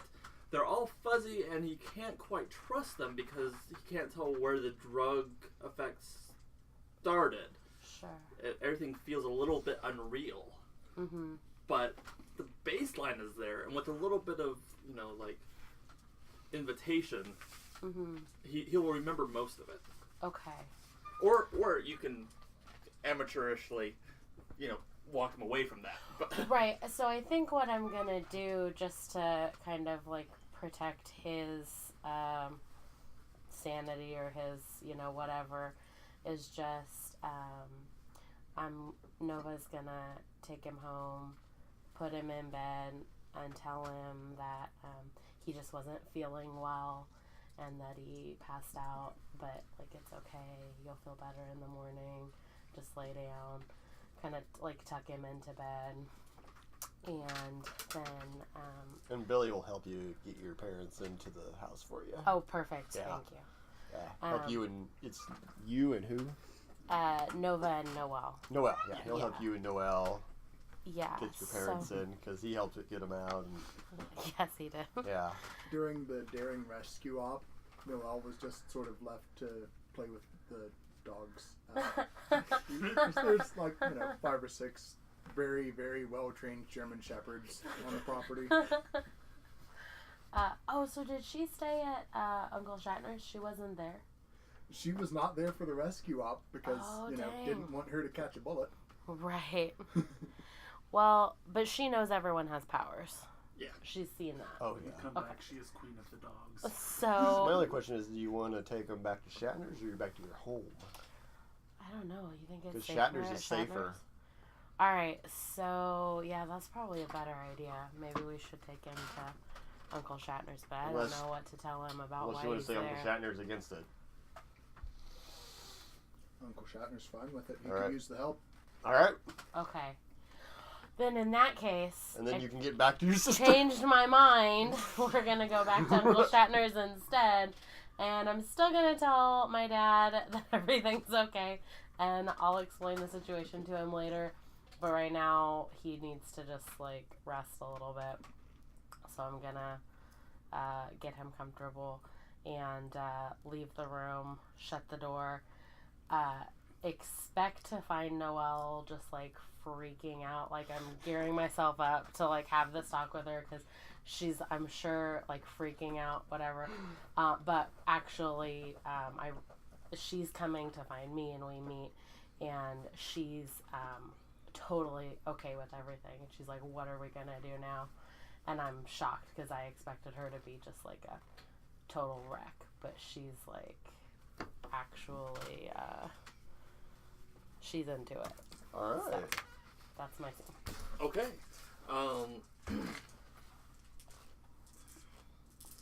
So here's the question: what are you guys gonna do now? Shit, I don't know. I mean, I guess I guess my next step would be to kind of get together with everyone else and have that discussion. I mean, Ronnie and Ozzy are not there anymore, or are they there? They're in a safe house. We all came back. We're all there. Okay. Yeah, we're all on the property. Okay. Then yeah, I would say we need to have a meeting. Well, Billy gladly hands everybody his personal number now, if you'd like. Teenage Angst Squad. And then, yeah. The hormonal Avengers. And, yeah. How do you want your... Okay, I'll leave that to Rob. So our last shot with that is Noelle being surprisingly calm. Yeah. And asking, what are we gonna do now? Yeah. And I'm kind of picturing Nova and Noelle then walking in a direction that implies what they're about to, which we'll get to in a sec. Mm-hmm. So what do we jump to? Does anyone else have anything planned? I have things planned, but if anybody, This will just be a setup for something that might happen later, either another session or later tonight. Then okay. Dodger is standing what looks like to be a dining room. There's large like veranda windows on the side, and it's overlooking a nicer part of Wichita. And outside on the lawn is one of those little political posters, planted, and it's a smaller version of the billboard. And on the wall in black paint is just like a numbered list, and it's written big. I mean, like, he got a paintbrush and sat out and did this. And the top one is Magdalene Silas and has a big red streak through it. And then it has the vine and it's underlined. And then the third one is the Silas estate. And he takes his hand and he smacks it on the side of the wall and runs his hand across the Silas estate and a red line appears through it. And he looks down at his cell phone and he starts typing. He pulls it up to his ear and the scene ends. Okay. I do want a roll for your attack ads. Okay. Somebody wants to roll at this point. Go ahead. 1d6 minus 1. No, You're like, please roll. Do it. roll 2d6 for me. And mine will be 3. Gosh dang it! 1. Oh. It's I got Asha. She's lucky. She's been biting my feet this whole time. You don't get to roll against me. You don't get to roll at all. Stop. 5 6s. Until you're going up against something you all want to be defeated. Okay. That's You what I need said a good against. roll. You do it. Go! So as far as you know, everything is as you described. Mm-hmm. Basically that was just a roll to see how much that impacts the vine himself. He probably doesn't care. Does that mean a lot? No, that was the vine's roll. The 2 6s. That's like, does it impact him I a rolled lot? a 1. Oh, So he's your like, roll. he's just like, Okay, I understand now. Yeah. Oh, I got it. Sorry. He's like, oh, I look pretty good. or I might have inadvertently given him more information about me. They caught me in the best possible light. Like, That's my good side. Yeah. It's like, wait, that's my good side. Wait, who would know my good side? That is my good side. You know, I have notes for other flashbacks in here, and given the full context of this, my notes are way more fucked up than they were when I first wrote them. Damn. Like fucked up as in like out of order, or fucked up as in like you added like a bunch of fucked up stuff. Well, as in, what was the slogan? I'm here to diddle your kids. So there are flashbacks of him interacting with Donovan and the Silas boy as children. damn. Oh. Okay. That escalated. This was purely just an attack ad on him. Like I have other things planned, like finding out like what facilities he uses and ordering thousands of fursuits to be delivered there. Filling one of them entirely in habanero coated glitter. I mean, like to the ceiling. Building a facility, not a fursuit. Yes. Oh, you meant fursuit. No. Filling a facility with it, so just as soon as it opens, like fiery, burning glitter pours out. Well, You why just- stop you at have- habaneros you- when there are ghost peppers? You Yeah. put on the door Or your presents military through grade pepper spray. here. You Sorry, put go- on the door your presents through here. They walk. He opens it. Just a whole bunch of glitter and fursuits come out. And then at the end, like the sound of one of those confetti poppers or a kazoo. Yeah. I do have a quick scene. Okay. Like, Okay. it is the next day now. It's business hours. I've shown up. Nicole's a little late. Odd. Mm-hmm. And my meeting with Jonathan Sackler is at noon. Okay. I'd like someone to roll to see if Nicole shows up on time or not. Amazing. And by on time, I mean for my noon meeting. Mm-hmm. It'd be 4 dice. Val, roll. Jeez. Well, those are 3. And you roll. 4 as well? Well, give me your motivation for... Oh, testing Nicole, of course. Okay. Let's see. So it's gonna be 5. What else would it be? Yeah. I rolled a 1. That's my lowest. What sketch feature were you using? This would be status, which would make it a 2. I have 3. She doesn't come in. Oh, shit. She is processing. Wow. Okay, so I have no Nicole. I have no tech person. You have no Nicole. To Okay. Actually, at this very moment, You might die. we have a slight, like, a couple of scenes where, like, you're standing there wondering where she is as the Sackler, as Mr. Sackler is about to arrive. Am I still And- babysitting? No, No. you're not during business hours. Thank God you have some personal time. Yeah, you're at work. Or, orgies. One. Water orgies. That could be personal time. It's personal business for the cult. One, raising energy. Providing a new generation. One of, so you're standing there waiting, like, wondering where the hell Nicole is. This is very unusual. And we cut to a couple. And, him, he's not at the building either. Nope. So things, Dude. and you're seeing, like, low-level assistants, like, where's Donovan? All of your assistants have their heads down as far as they can go, trying to avoid meeting your eyes, because they don't know what's going on either. Their computers are starting to fritz. No, I'm under control, but But we edgy. jump scenes, and there are a couple of panels of Nicole going to various coffee shops. Like, she's manic. Nicole is incredibly manic and is trying to figure all these things out and trying to figure out what her next move is. And she's going from coffee shop to coffee shop trying to find a place that has the same stuff. And then we cut back to the next panel. You're standing in your office. Where the fuck are people? I'm actually in front of my office in Nicole's office. Looking at Donovan's office. Where's my management? I've got foremen running things now. Mr. Sackler is standing behind you. That'd be difficult the way I'm positioned because my office is behind me. I'm waiting for him. I'm expecting him. Yeah. Okay. Yeah, I am expecting him. Jeez. Yeah. Look, give me a roll on this. Oh God. What motivation are you using to be prepared for Mr. Sackler? How many do you want rolled? Adulting is not a motivation. Well, but that would be. It would kind of work. It would. We have to do the sketch feature too, so Yeah. you can use adulting for that. I guess he comes up behind me. I'll allow it. You're looking into Nicole's office, trying to figure this Yeah, I out. stepped out of mine, looked over Donovan's. And at that moment, Sackler is standing behind you.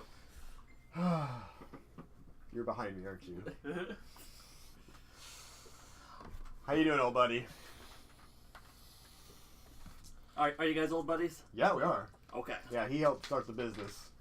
Helped me finance the business. Okay.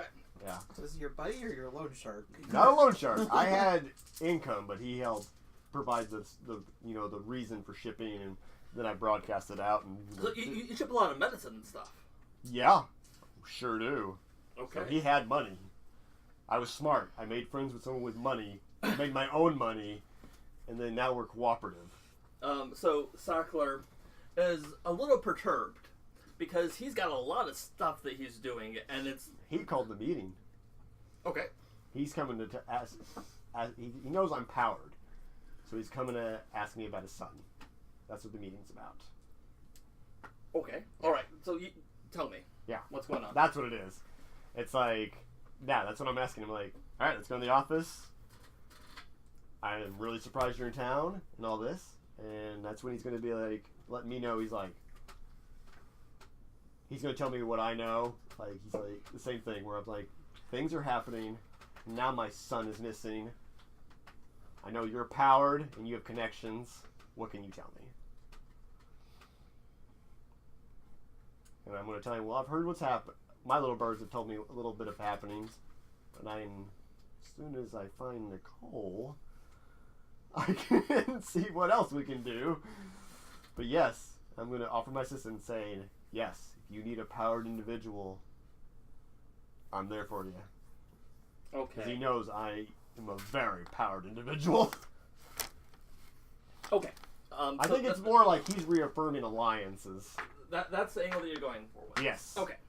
All right. So we're gonna now that I know what angle you're going for with this, we're I'm gonna gonna jump back. and I'm- You've just invited him into your office to talk. And I'm going to say that he knows about the Vine meeting. I'm going to say he's high enough that he should know that I met with the Vine. Mm-hmm. And really, that's one of the only reasons he's called for this meeting with you. Because through his own organization and through his contacts with the Vine, like, he's got powered people on his employ. Like, he's got but we have teams. And he would have handled this purely internally. But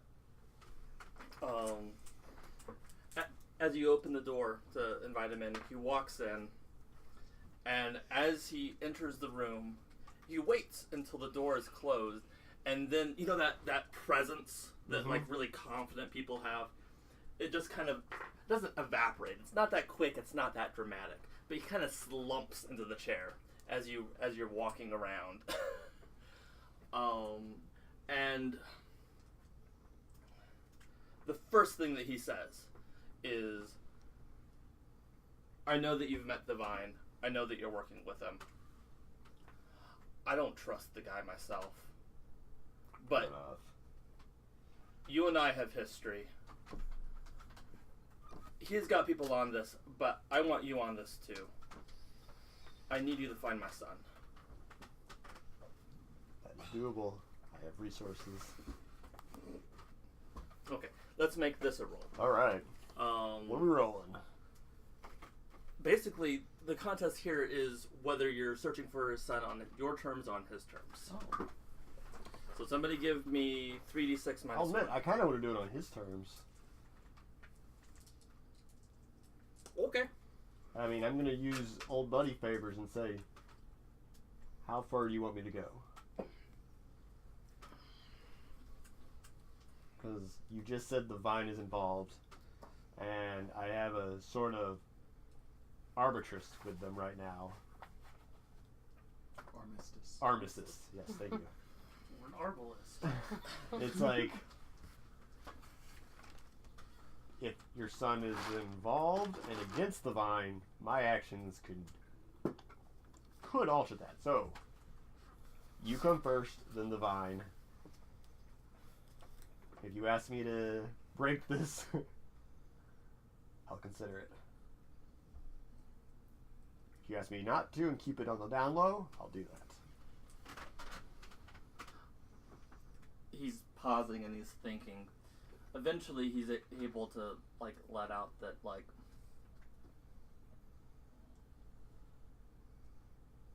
the Vine has offered him very, very potent assistance. Something that will forever shape and change the Sackler's degree of influence. Something that will make Billy way more powerful than he could ever dream. Oh. They're playing with power. And in my head, I'm like, Bubble? They're messing with powered people's powers? Billy is young. I haven't explained all the details to him. He's not, because he hasn't been told all the details, he's making very short-sighted decisions and is trying to go with a very limited idea of morality. I need to see him so that I can explain everything to him. We can do that. So to ensure that he makes the right decision for our family. All right. You'll help me with that? Absolutely.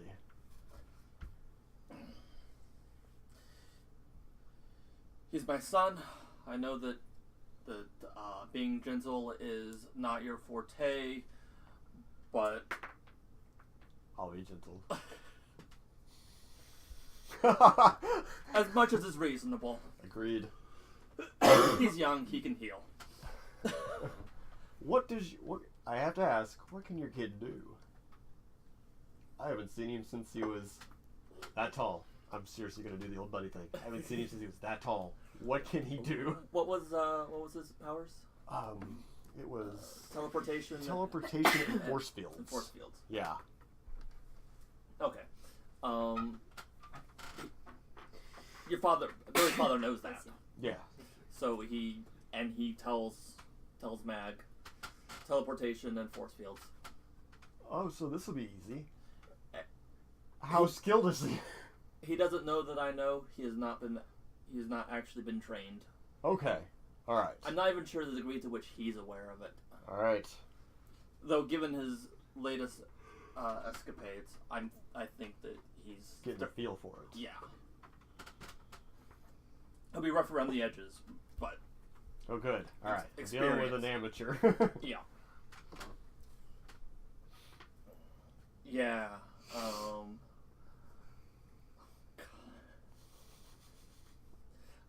Everybody remember Joey's character Zip? Yeah. Teleportation? Yep. I'm suddenly imagining, and I feel terrible for this. Who here has seen My Hero Academia? Okay. I'm not picturing it as being as extreme as the Deku's thing with All Might. But, Billy's looking up to Zip. Billy has, Zip has the same powers that Billy does.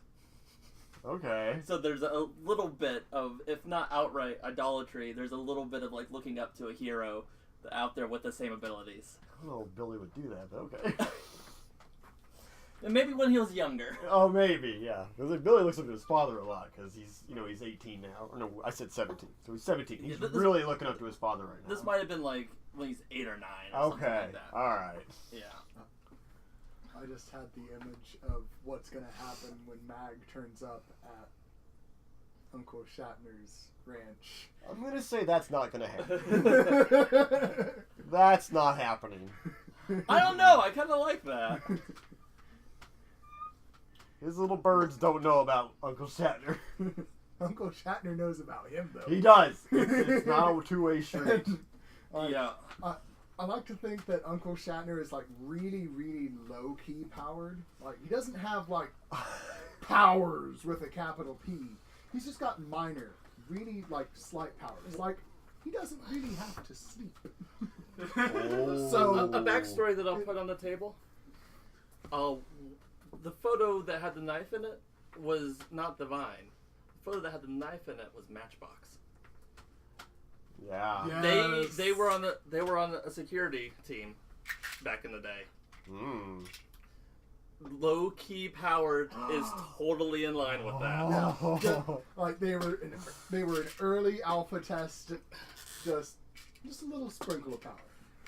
And here's where you saying that's not gonna happen because your birds don't know that. Yeah, my birds don't know that, and I'm not looking at it. I'm not looking. Right. Matchbox works for Sackler. That's right. Matchbox recognized the van. Oh, no. So the Special Forces low-key powered guy with a history might know. And my single in, me and Sackler doing that buddy thing where I'll do what I can on my side. Okay.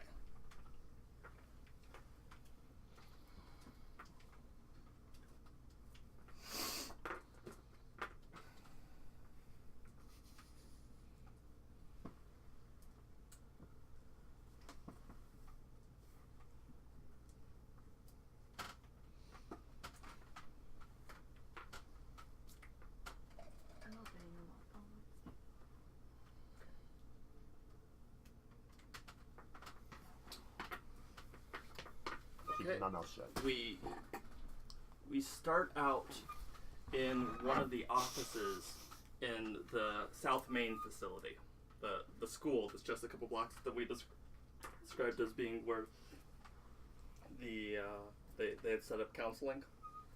The building has been shut down. It is on tight security. The main counselor that most of your teen characters would have spoken to at some point or another walks up, and there are orderlies. They're normally orderlies, but they've always had that kind of gruff look to them. In this case, one of them is standing out there as security, making no ambiguity about what their role is right now. You okay? Robert. Look at the photo Robert posted. That was a good shot. Nice. Playing around with camera settings. That works. In one of the main offices, while Sackler is out seeing to his own business, the Vine is standing at one of the desks. Matchbox and the consultant are there as well. The bruiser, actually the bruiser, he got shot through the head, right? Upper middle chest, but so he's still. You said he was dead, or at least. Well, dying. He's dying. He said out, dying. Said out of the fight and dying. But. Yeah. We had no confirmation that he did die. They're operating on him. They're trying to save him. But everything is in total lockdown. This place normally has a facade of being an outpatient facility for counseling. Right now, the degree to which it's locked down would make anybody think twice about what its actual purpose is. There are vans in the back parking lot, fairly nondescript, with lots of equipment coming in and out. The only thing that isn't on lockdown is the construction in the basement and the sub-basements. Sackler would normally have been at this meeting, but he had been disinvited and the Vine assured him that security is the Vine's purview. He should go see to his other business.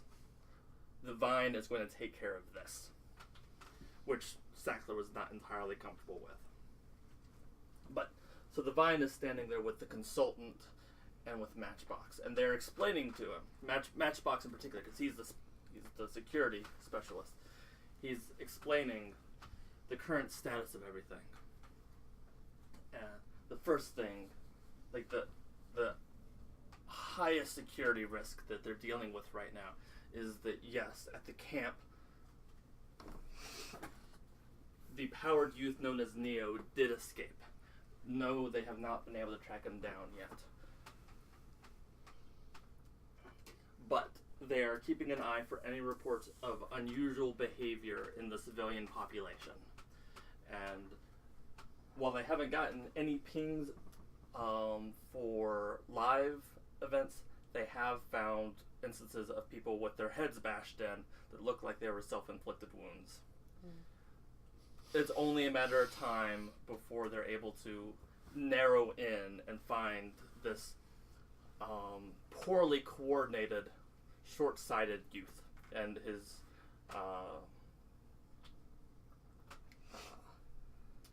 poorly planned use of his powers. He's incredibly powerful, but he's not thinking strategically. It's just a matter of time. In the meantime, Matchbox continues to assure him that, yes, Neo is probably going for the package, but the package is completely safe. There is no way that Neo will be able to find out where it is. The package is safe. So that's a plot thickens. And it's not. That's the main security issue that he's being asked to address. Following up with that,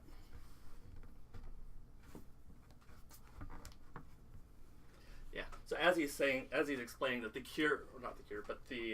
package is safe. The Vine is sighing and rubbing his temples, and he admits that he wishes that the Silas's were still completely on board. They could really use the resources right now, and the Sackler just isn't cutting it. In any case, what about the security breach here? What can you tell me about that? And Matchbox goes through the list of, there's somebody with these powers, and we were trying to finish the cover-up for the camp event, but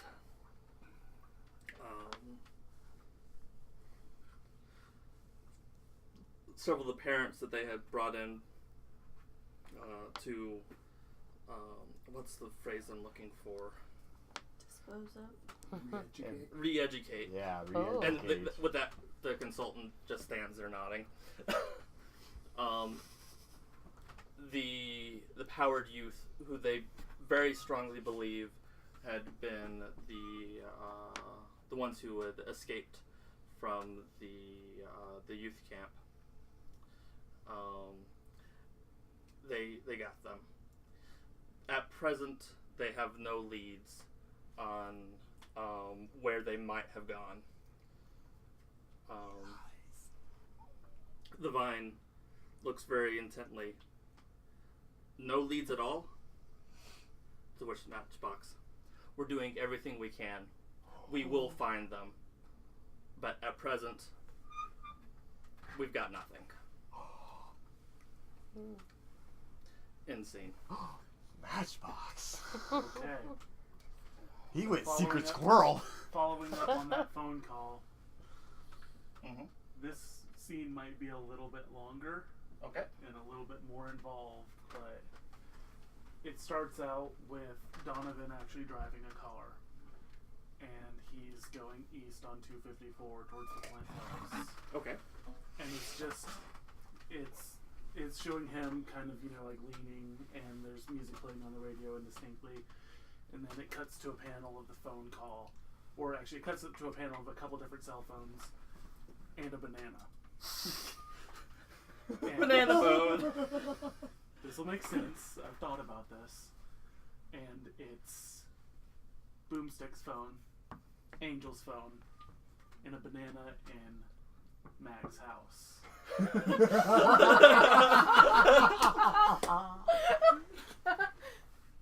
And Ring. Ring, banana. It's up to you guys if you answer the call or if it goes to voicemail. Either way, it's a recording. So wait, you just said these phones in a banana are in Mag's house. No. Oh. It's an image of something that they would the reader would be able to identify as Angel's phone, an image of something they'd be able to identify as Boomstick's phone, and then an image of your kitchen and a banana ringing. Okay. I have an idea of what Samuel Stiglitz is doing when his phone rings. My only question is are you making the banana ring because Yes. Mag is there? Yes. Because Preferably. Mag isn't home. Okay. That's very rare. He's in it'll- his then- office more than anything. Then it's There's a a banana, banana in on your your desk. So there's a banana now. No, Because so you- it'll be, you like if the it's not a potassium. banana, it's a phone-shaped object that should not be ringing. Okay, that'll be fair. It's, Like a shoe, it's your bonsai plant. or a deck of cards. Something. It's a candy bar. Yeah, just anything that's on your desk. A stapler. A stapler would be good. Yeah, I gotta and then think of something else. You It's open gonna... it up and then hold it up. No. It's gonna be his amber paperweight. Okay. Yeah. And it starts ringing. It's up to you guys if you pick up the phone or not. Either way, it's not a live call. Mag is picking it up. Okay. Sam Stiglitz. Are you ringing? The fall from grace here because he lost his well-paying maintenance job because he spent too many nights out fighting crime. Dang it. So he is unclogging a fucking toilet with gloves up to here because And shit up to here. pretty much gloves up to here, shit up to here, manually unclogging a toilet. He's got his phone in his breast pocket. Bling bling.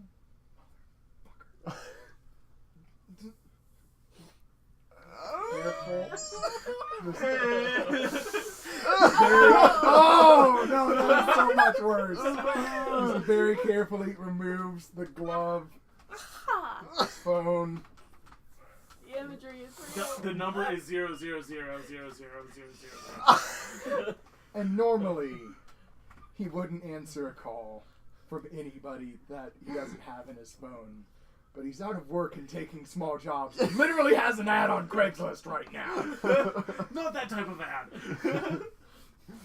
But times are desperate.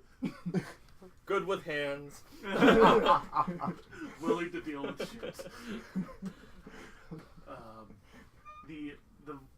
The pre-recorded call starts playing. Hey, y'all probably recognize the voice. Oh, wait, did you answer yours? I answered the Okay. phone, but I mean, like, I don't. All right. I was sitting at my desk typing, being like, well, my boss died. He's nowhere to be seen. Fuck it.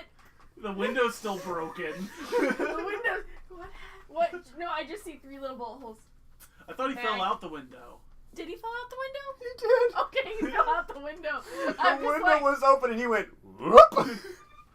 and you know that I know who kind of. So I'm just typing and I look at the window and I go, Yeah. that was Mag. Bling, bling. Oh. Unlock. Hello. Hello? So the message starts playing and says, hey, It's like this. I can guarantee you might not recognize the number, but you recognize the voice. If any of you guys are free tonight, I'd suggest heading out to the Silas estate. You'll get the coordinates shortly. Sometimes the best way to dig out a vine is to start at the roots. Click. Well, Do ain't I that need to some dress shit. formal or in jeans? You two get text messages from the same number with exact GPS coordinates. It's carved onto your desk.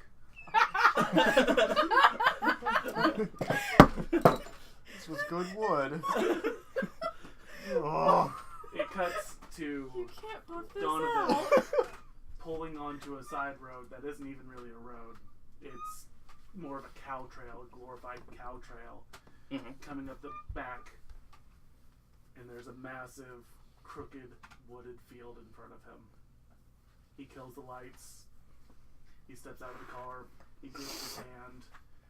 And I never described how his powers look. When he does the change, it's kind of this purple glow around his hand. And when he does the break, it's like black shattered glass, like little triangles that kind of rotate around his hand. He grips his hand. Black triangles of shattered looking glass flow around it, and his outfit changes and he starts walking towards the woods.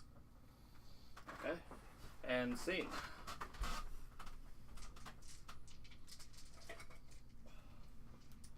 So can I run? Mhm. Okay. So my character gets a call from his department head. Do you know where the fuck Nicole is?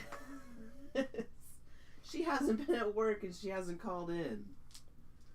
And my character's like, no, Lieutenant. I have no idea where Nicole is. Okay.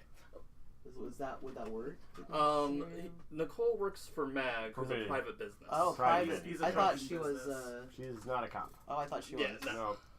So missing person. She would almost be vice president. Would it be That'd suspicious? almost be Like, her. is she so manic that there would be a call put in to the police department? She could be. She could be wandering around the street of coffee shops getting manicure. It just shows. It cuts to a scene.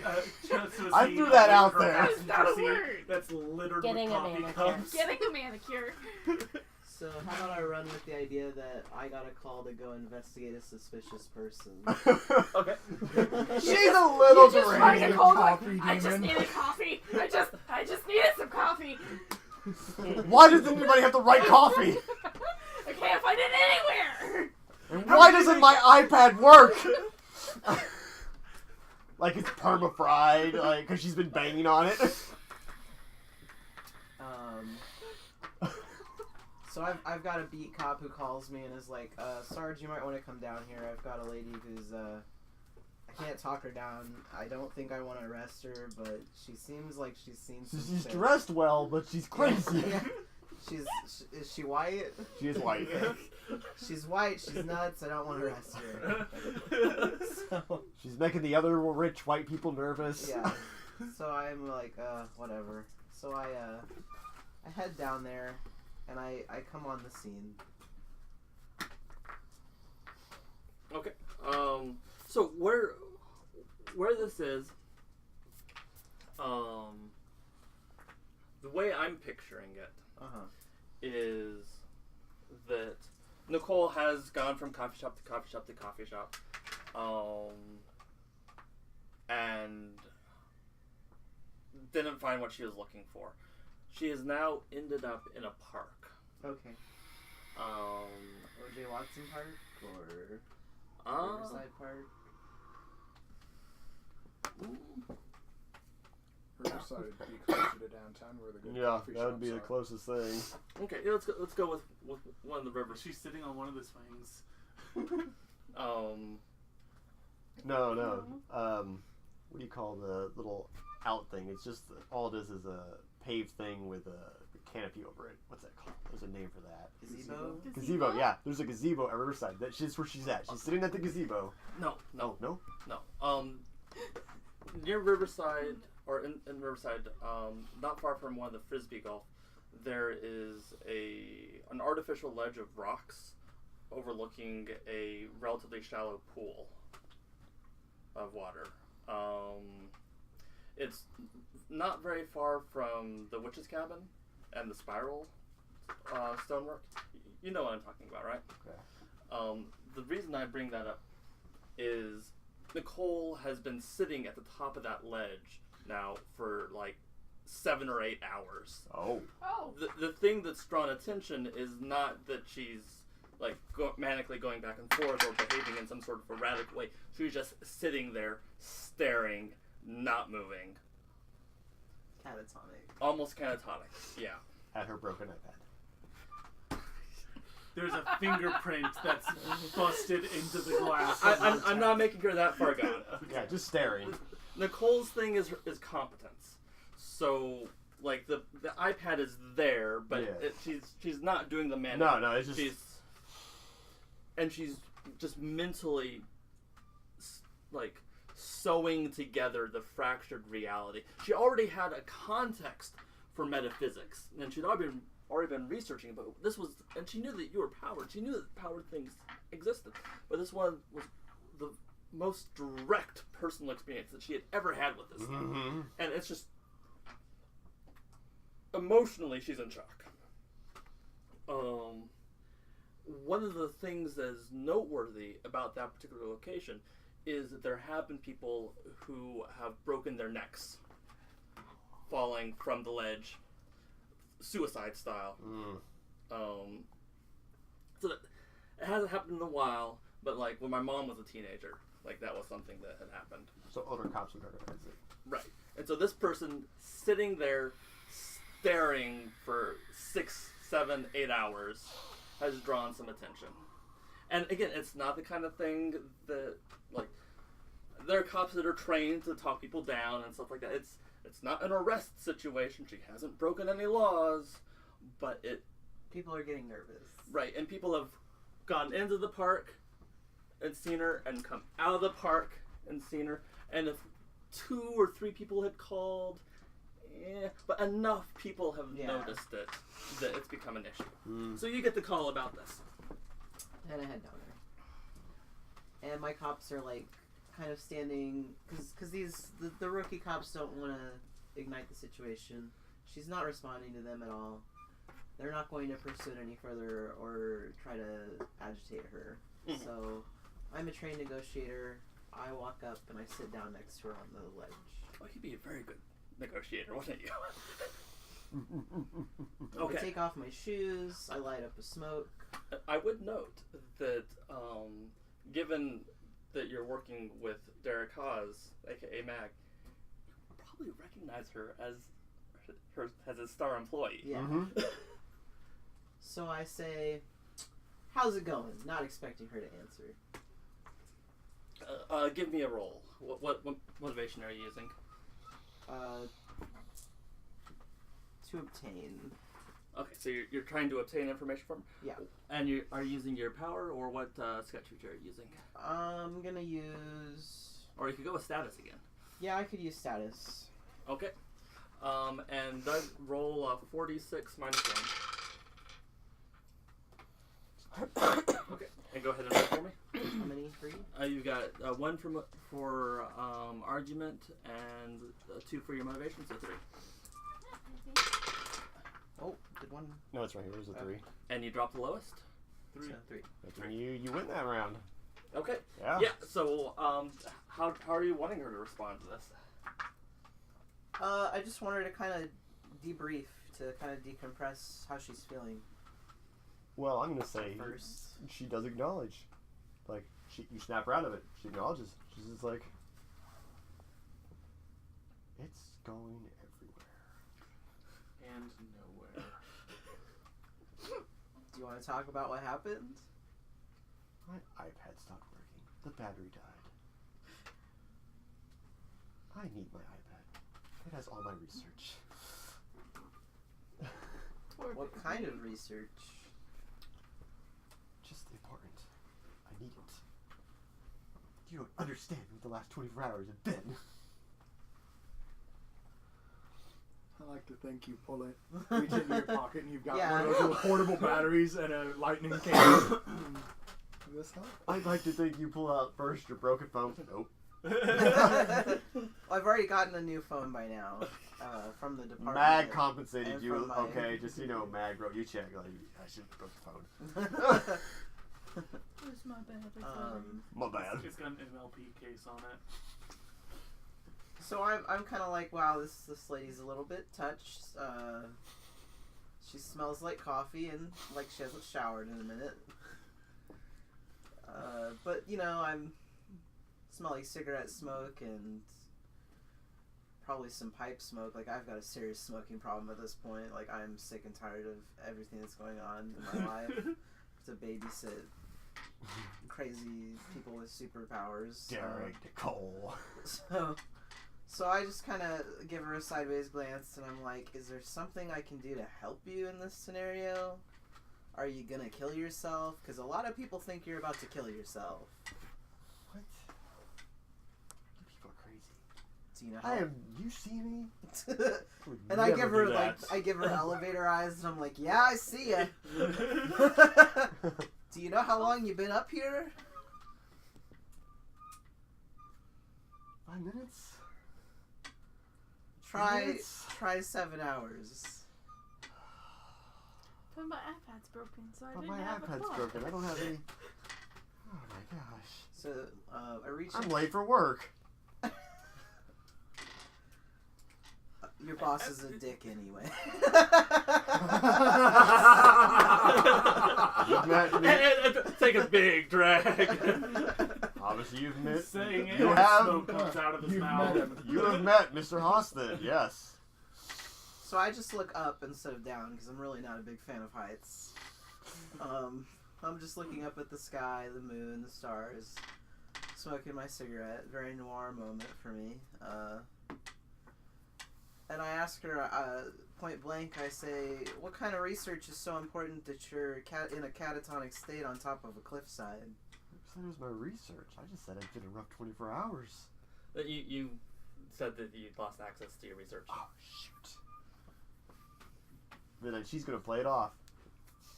She's like, no, it's been a rough 24 hours. I don't believe. Why are you putting things in my mouth? I don't believe that at all. Roll for it. Yep. You want me to roll for my ability or? This would be I obtain information. Okay, so 3 again. Yep.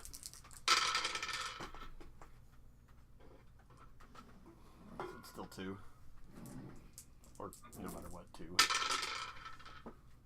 Ooh. You got it. 3. So, I presume that means that she's going to answer what kind of research. Oh shoot.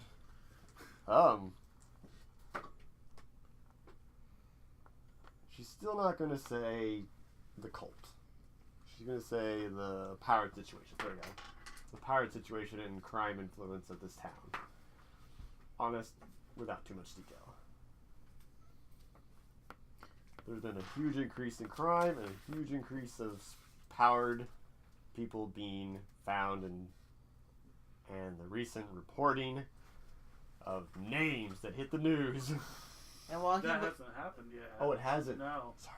Okay. She knows that, though. and while he kind of he's privy to some of this, like he thinks she knows more than she's letting on. Oh, she definitely knows more. Because if it were just some random research about crime rates and statistics in the area, Well, she was very specific. The increase of powered individuals and the increase of incidences that are showing a connection. Yeah. Yeah. How much detail she knows, Right now, that's what she's juggling right now. She's Yeah. juggling all these details she now knows She's- because she hasn't slept in a long time. yeah, just like She's you know, dirty. Yeah. She's she ready was to just give up. in- She's ready where, to give up. Where some was she? Where was information. she? What In was that between house? Parallel dimensions. Or Which way? whatever. Yeah, she was just in which way? Honestly, I thought she'd have that place fucking mapped out. So, but yeah. But you won this roll, so if you want to press, you can. Yeah, he's gonna press some more. He's gonna be like, so you're telling me that all you were researching is criminal empowered individuals when your boss is a fucking super demon and can crush cars like cans. You think that's the only thing you're interested in? I think he's got his hands in a bigger honeypot than that. Oh, right there, you got her like. And at this point, I will remind you that she almost turned on Derek. She did, yeah. Yeah. When he wanted to free BT fucking Yes, K. yes. When he wanted to do that, yeah. So and you just said that. Yeah, I think think that Yep. the You have sergeant has shocked Nicole now. Like, oh, that's happening now. Oh my gosh. He wanted to free the BTK killer. Oh my gosh. I pull out another cigarette. This Lined it off the first This one. one's a clove cigarette. And I start scratching myself a little bit where I have a new tattoo. Nobody's really sure what it is, but I'm going under my collar for it. So has he gone off the deep end? I mean, Now Nicole's asking the question. Has he gone off the deep end? I'm going to bluff a little bit and say that he's a little bit psychotic. That's on a bluff. That's not a bluff. That's not a bluff. She's gonna believe you I completely. spent like a whole day babysitting him. I didn't know if he was going to You were looking at Nicole, she's like, that's true. I'm But he like, pays so well. do you really want to protect somebody that's clearly not got your best interest or the city's in mind? Protecting from. What am I protecting you from? You? You can remind her that she just admitted he wanted to free BTK. Right. So why are you not? I'm not defending him. I'm definitely not defending him. You don't realize. I'm gonna tell you. Looks around, make sure those other cops aren't in here distance. They're a large distance away. Like they didn't want. I told them to back off because I didn't want them to agitate you. You seem to know stuff, and I'm gonna tell you that the past 24 hours, some crazy person put me in a crazy place. My house was jacked. Strangers were there. I've almost been killed 2 or 3 times. Now, you tell me I've been here for 7 hours. My iPod's dead.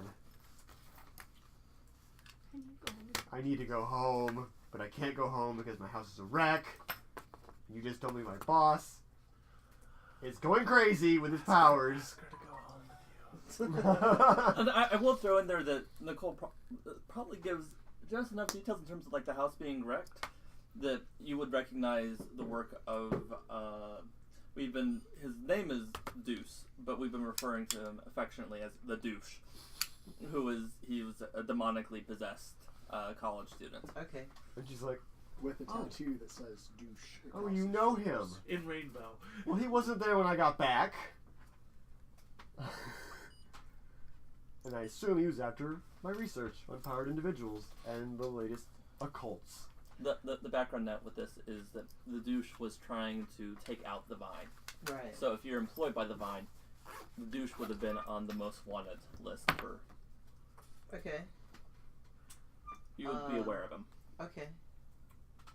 And I'm employed by the Vine by being employed by the cult, or okay, Yeah. so they're directly. Okay. So she just let all that out and just like, and that he wanted my information on the Vine, the cults, the powered. He wanted all of it. So I'm playing it cool. I'm nodding my head. I'm smoking my cigarette, my clove cigarette here. I'm looking at you, and I'm like, well, all that's some interesting information. Yeah. But you smell. Sometimes the sun will do that. Do you want me to get you a hotel room, or? No. I got a friend's house I'll go to. Do you have any way to contact your friends? She pulls out her phone. It's charred from Mag. I have no means I of just- contacting people. I just look at your phone and I'm like, wow, your boss really is a douche. No, I don't have a means of contacting anybody. Do it. I'm not. Oh God. I'm not Oh, gonna. no. I'm not gonna invite her back. No, because that's gonna be interesting metagame stuff. I just figured out one of the just like I want to obtain consent. Oh.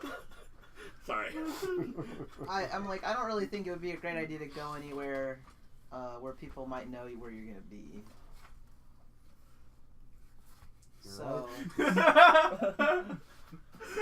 Nicole's like, yeah, this town is about to get so why don't really we dangerous. go get a hotel? Let's I've do got that. a friend. Let's go It's- get a hotel. That way you're in a, they don't know where you are. This person, whoever he is, I play it off like I have no idea what's going on. Alright. She He agrees. He won't know where you're at. Alright, Nicole agrees. Okay. She's gonna go.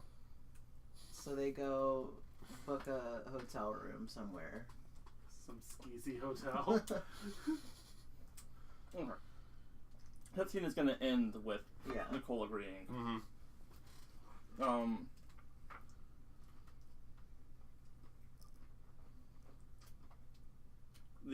Actually the last shot of that scene will be a focus on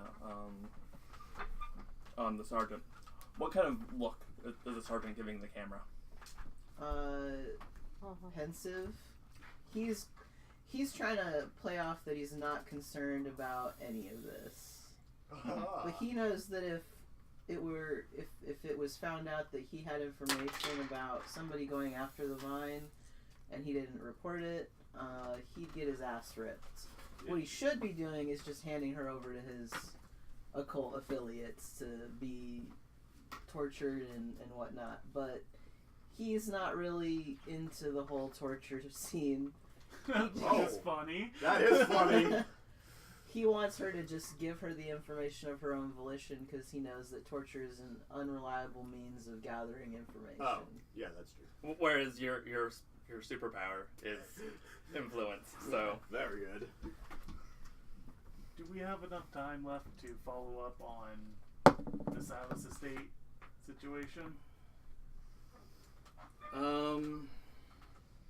It's 8:30. I want to get a little bit more with the teens in. Okay. Ooh. I forgot how badly the Meadows brothers got beat in that fight. Yeah. And you got a couple options because if somebody doesn't do a scene, I'm gonna start a scene. I would like to focus on the teens a little bit because we had a lot of the adults. Mm-hmm. Unless one of you guys start a scene, I'm gonna start a scene that's gonna involve the teens. Alright. So, the Meadows brothers' parents are in the wind. Mm-hmm. Ozzy and Ronnie, not super happy about that.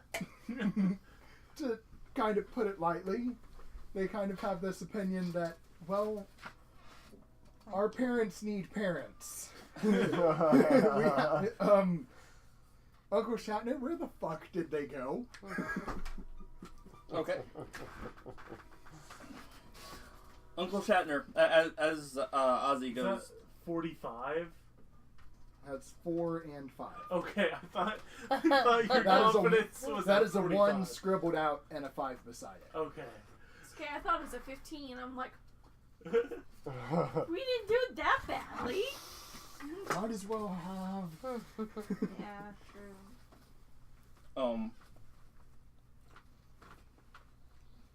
As Ozzy and Ronnie go to talk to Uncle Shatner, he's sitting there with a cup of tea. We said he's really good with the tea, right? Mm-hmm.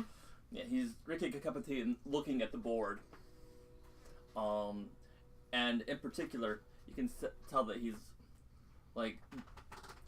actually one hand he's holding the cup of tea, and the other hand he's holding the knife that's normally in the face of Matchbox.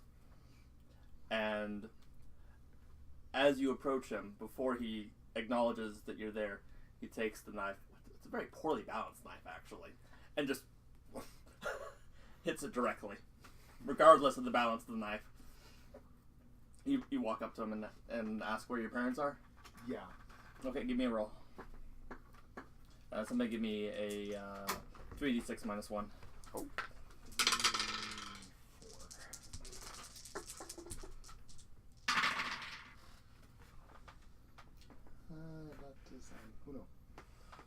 3. 3. If it didn't drop one, it'd have been a 1.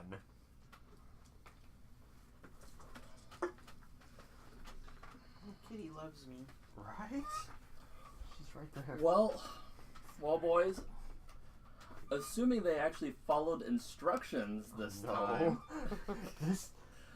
they're in a safe place where our asses won't get handed to us if they squeal. Oh, jeez. They're in an insane asylum? They're in Nebraska. Which is an insane asylum. The entire state. The entire state. He sets down the cup of tea and looks at you two, and is very resolute and understanding, like that balance, like a very paternal balance of like, you know that your parents aren't that trustworthy. If I could bring them here and honestly believe that they would be able to keep it to themselves, I would. But you know that they can't.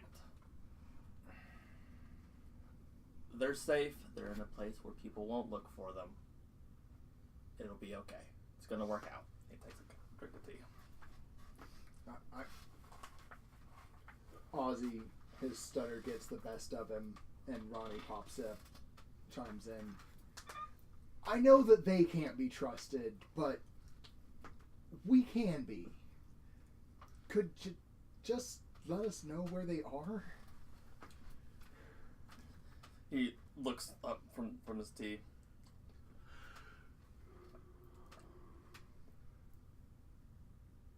I'm glad that you two have gotten to the point that I felt comfortable showing you all of this. But remember, one of the reasons you got to this point was because of the shit that you were in. I was hoping that by the time you saw this, you would have earned it personally.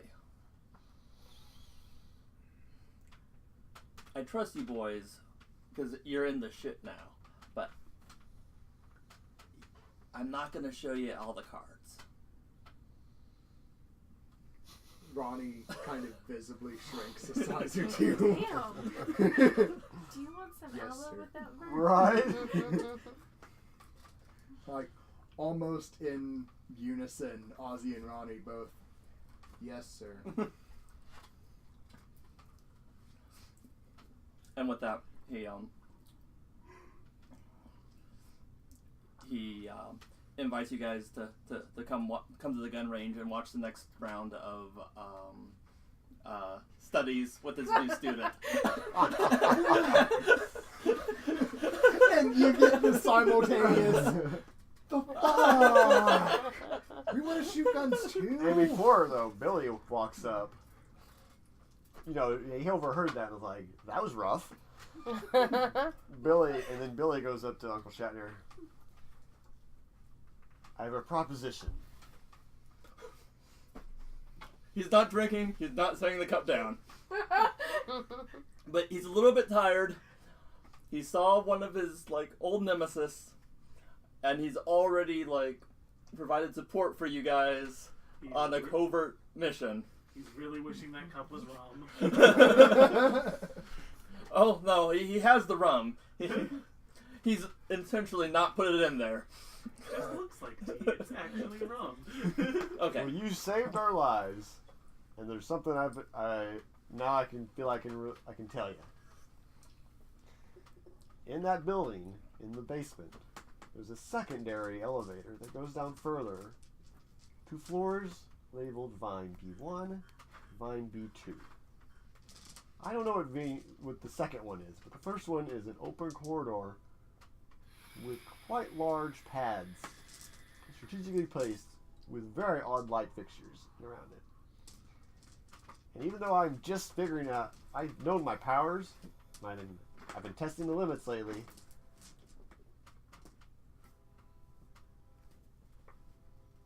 There's almost a thing. If you wanted to go see that, I'd risk taking you and maybe one other person and attempting to teleport us in there so you can see it. I can drink us. So what? I said I can drink us.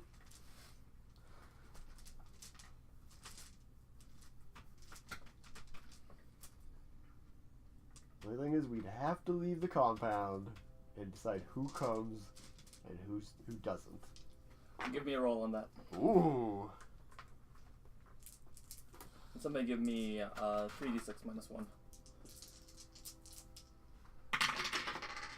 And I am going to put test.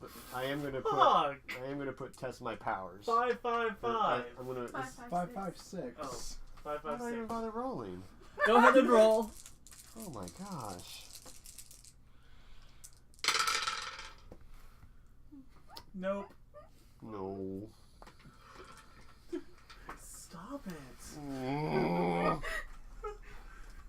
Alright, That's what I was gonna roll. I'm gonna shoot down my proposition so bad. He's gonna make me feel like Okay, a little twat. He doesn't even respond. He just stares over them. Just stares. Hey, Doug, come Yes. with me for a Oh, sec. shoot. Oh, secrets. Secrets make friends. Secret time.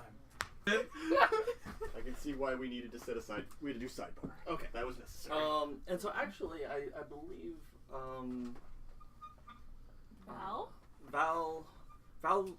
Val's character probably would not be involved in this. So we're gonna go ahead and go because you guys are the teens.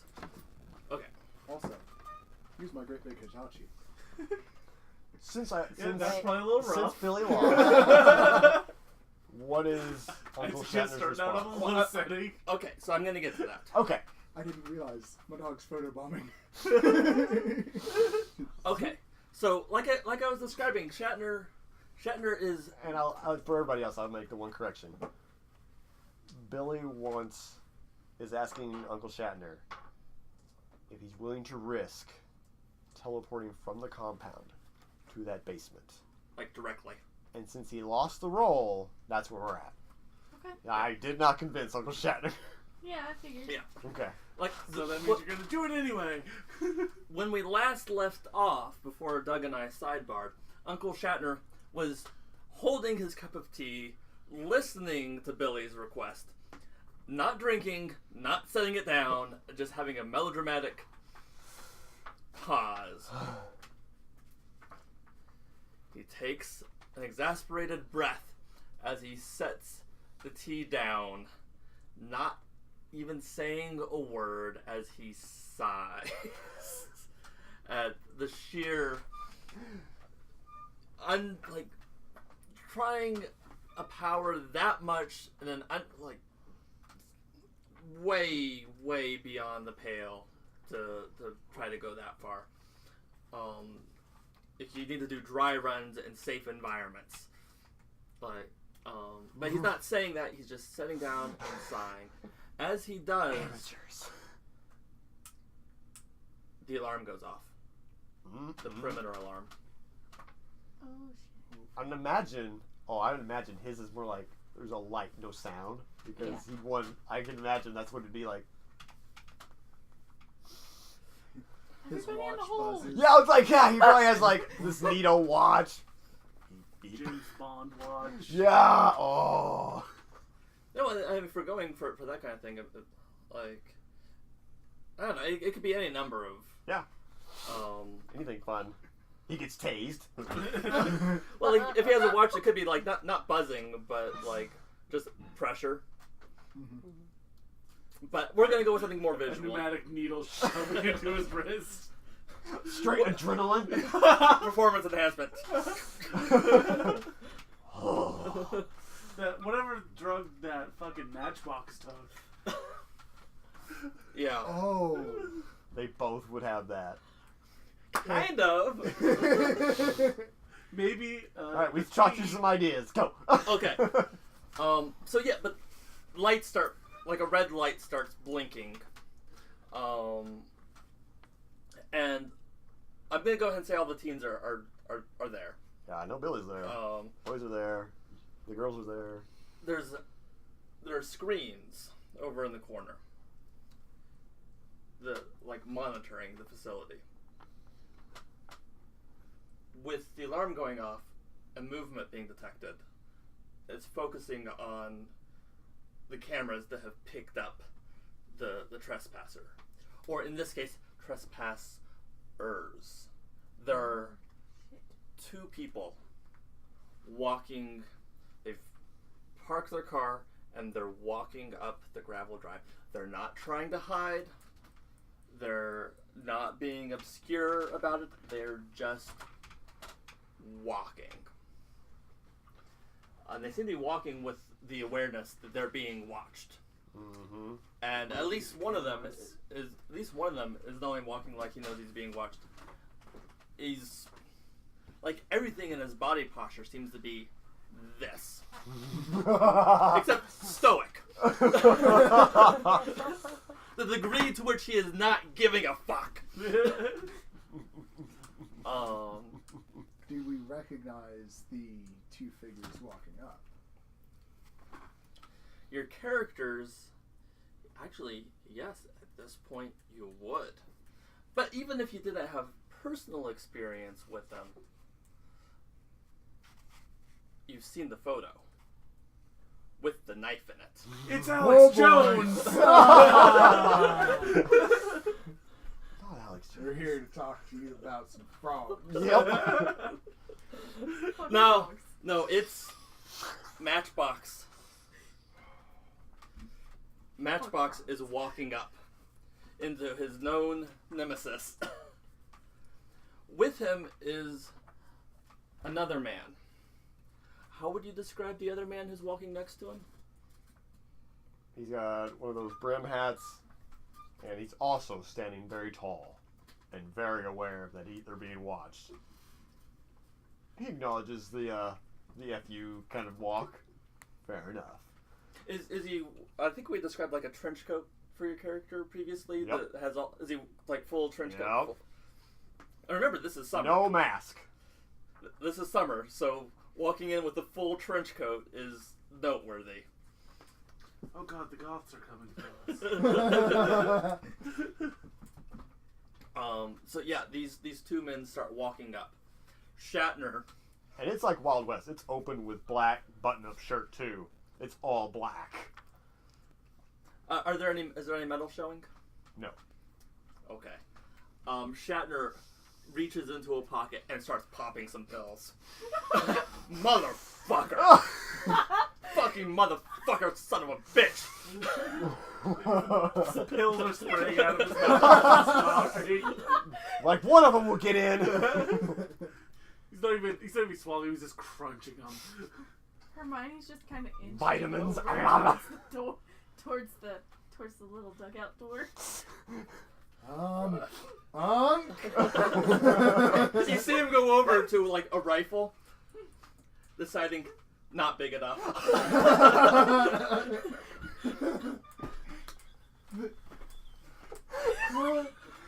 The Modus that had been disassembled when the teens first found the inner sanctum It's now simple. has been reassembled. The what? The really big gun that we were looking at. Really big gun. 50 cal machine gun. Oh fuck. Mm-hmm.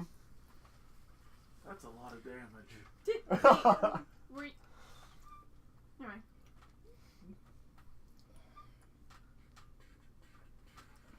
So, but yeah, he's gonna grab that gun and he's heading up and he's telling you guys to stay put.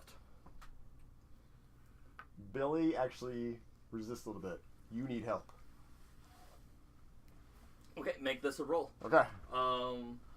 And I'm gonna improvise Uncle Shatner's motivation on here, and I'm gonna say somebody roll 6 dice for me. Oh.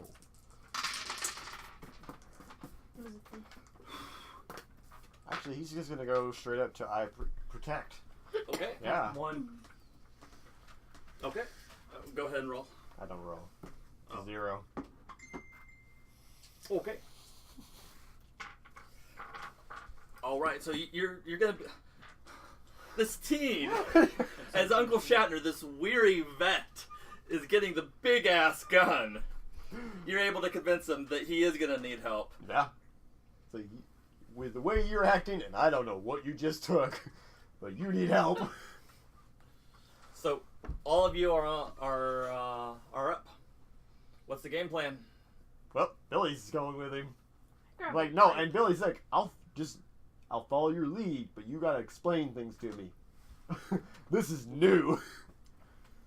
Hermione sees that he's kind of helping, so she just finds like a lead pipe that's near and grabs it. Oh, Billy is not grabbing any guns either. You're in this room and you're gonna grab a lead pipe. No. Okay. All right. Fair enough. Worked for Dodger. I'm curious where you found a pipe. No, It's she yanks actually it off Like, a rips it wall. off the wall. I She want this pipe. she grabs There's a a water lead pipe. spraying now. Uncle Shatner looks at it and goes, "Don't hit people with that. That's a $40,000 carbon fiber rifle barrel. Set that down, young lady. Blunt instruments are over there." All right. Do you have the rifle that goes with it? Oh. He still says put it back. Nova's gonna grab a gun. Okay. Oh, of course he's gonna let Nova do it. Yeah. You know your way around a lot of these Right. guys. Heck, he's probably gonna be like, "Oh, no, you should have this one. No. You get the other big one. Yeah, you get this other one." As this is happening, Noelle, who has become somewhat more acclimated to this, wishes you luck. Aww. Oh.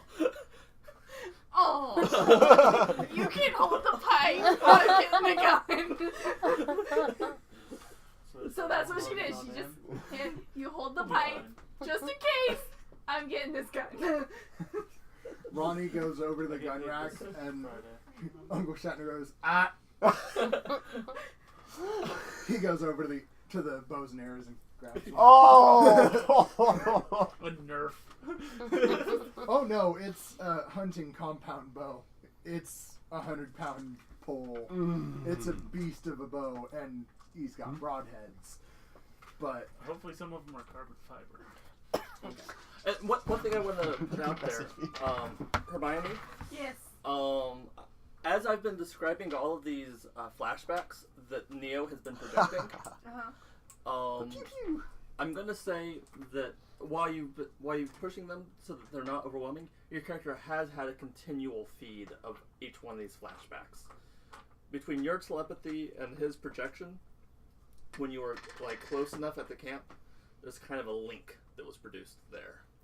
So every flashback that I've described, Hermione has an awareness of. But it hasn't been overpowering. No. Like, I just know about it. Yeah. Okay. Yeah.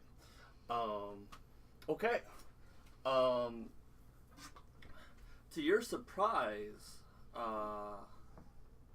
there's not really a big elaborate plan for what happens at this point. Like, there might be an elaborate plan for solo infiltrators or group infiltrators or like all these various different permutations. But this motherfucker is walking straight down the fucking road. With another one. Shatner walks over, presses an intercom button. "Matchbox, you best stop before you get blown into 20 pieces."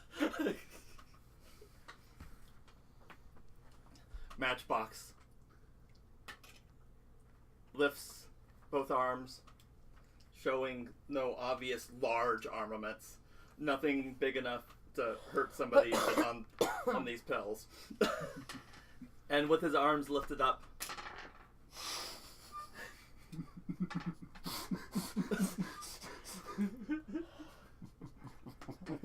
That was an exceptionally low blow. Like, call out one of the most traumatic experiences in his life. But, Hey, part of the thing about calling that up is that Uncle Shatner was there. yeah. They were in the same group.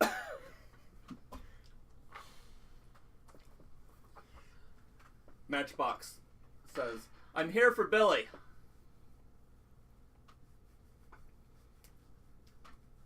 Can Billy hear him? Does he a thing or is everything? It's being it's on the speakers. "I'm here for Billy. Come out, Billy. You're all that we're here for." What do I do? What do I do, guys? Teleport punch him. In the dick. Wow, Falcon Punch! Um, Teleport away! You can tell that the person who's standing next to him, while is portraying a sense of confidence, like in Matchbox body language, you see a seasoned veteran who is not letting his guard down per se, but is like almost letting his guard down in a very aggressive kind of way. Mm-hmm. Almost like "come at me, bro." Letting down of the guard. The person who's with him is tense and prepared in that kind of way where Matchbox has a degree of strategy and experience with this that the person next to him has not quite achieved yet. I don't know if you mentioned this, but are either one of them like obviously armed? Like they're not walking up with guns, No. like Not that we ready can at the see. ready. Yeah, nope. But what we know of Matchbox would be Yeah. that he would. Yeah. You're not welcome here. Well, Billy, I think your uncle or whoever is outside. I don't know You if might you want want to go to see him. Like, go say hi. Do you know this guy? Yeah, that's Matchbox, guys. He was there at the place. He was my mentor, but now he's sketchy. He was Does Billy recognize the other person? No. Okay. The brim is down. That's Okay. why he has it. So no, Okay. he doesn't quite recognize him. Unless he has like HD zoomed in cameras, but Probably. even then he wouldn't because the hat is meant to obscure. The only person that would be Shatner. Yeah. He'd No, recognize he Okay. he probably recognizes him. But like in response to "you're not welcome here," Matchbox yells out, "Sons of bitches like us aren't welcome anywhere, you asshole! I'm here for Billy. Send him out." I'm not sure I want to go out. This is getting really dense. I mean, wow. That was uncalled for. And you two, how do you two know each other? Like, you've been stabbing his face on the wall. How is this gonna escalate? There's not many places to go from stabbing a picture.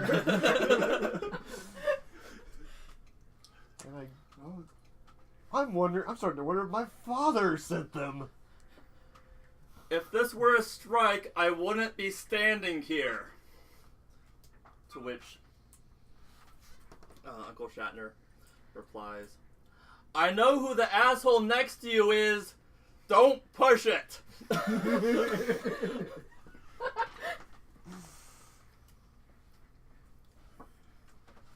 It would be really cool if he Wile E. Coyote'd a trap underneath him right now. Roll for it. How crazy prepared is Shatner? Do you want to roll for that? sure. Fuck it. I want to protect. Okay. Somebody roll 46 for me. Not you. 1. Versus. Are we using Ozzy and Ronnie's stats, or are we using Shatner's For stats? now, use Ozzy and Ronnie. Okay. want to defend, and this be. I guess this would be health. Okay. You got it. Okay. So, yeah, there is a trap out there that they walk over. It opens up, right? Yeah. Is it basically a pit trap? Yep, it's a pit trap. With bungee sticks. Are there No spikes bungee inside? sticks. Or snakes? Okay. Or snakes on spikes. This is where I'm going to be a bit of a dick, Spiky snakes. actually. The trap opens up, and for a moment on the camera you see a jerk as they begin to fall, and then they stop, and then they start levitating up. The figure in the black trench coat is a lot more grounded as he's lifted up. He's a lot more balanced, whereas Matchbox, he has a harness on him that is kind of like jankily holding him up. He's kind of like his feet are kind of like dangling. Yep. Thought so. Who the fuck is this guy? They float over, set down. One a little rougher than the other. But he pulls it off with grace. Matchbox looks at his companion. Jesus. He just starts walking towards the compound. The companion asks, which building?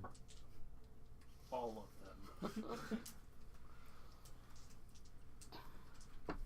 I'm not here to cause trouble, but you're bringing it. You are trouble. If you don't come out and bring Billy, you're gonna start losing buildings.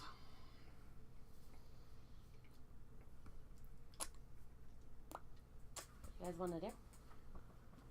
Guys, it might be a good idea if I just go. Shatner takes But- a machine gun, looks at it, sets it down. Get your character's name. Hermione. Alright. I got a little plan. Do we need to step outside and discuss this? No, or- we can whisper with them Okay. listening too, even with Shatner. If you want to minimize, join me. Go with them. And at any moment, you can come up, or I can zoom us out. I Jump need over backup. their mouths and then Okay. go back to normal size. Okay. Excellent. In your pocket. In the pocket. So I take And it Billy's gonna your- go out. Your weight reduces when you shrink as well? Yeah. Okay. 'Cause otherwise... Yeah, it does in physics. Mr. Shatner, I'm gonna go out because apparently they're not afraid of you, and that scares me either you and them. So unless you have any objections against it, I'm willing to go out there.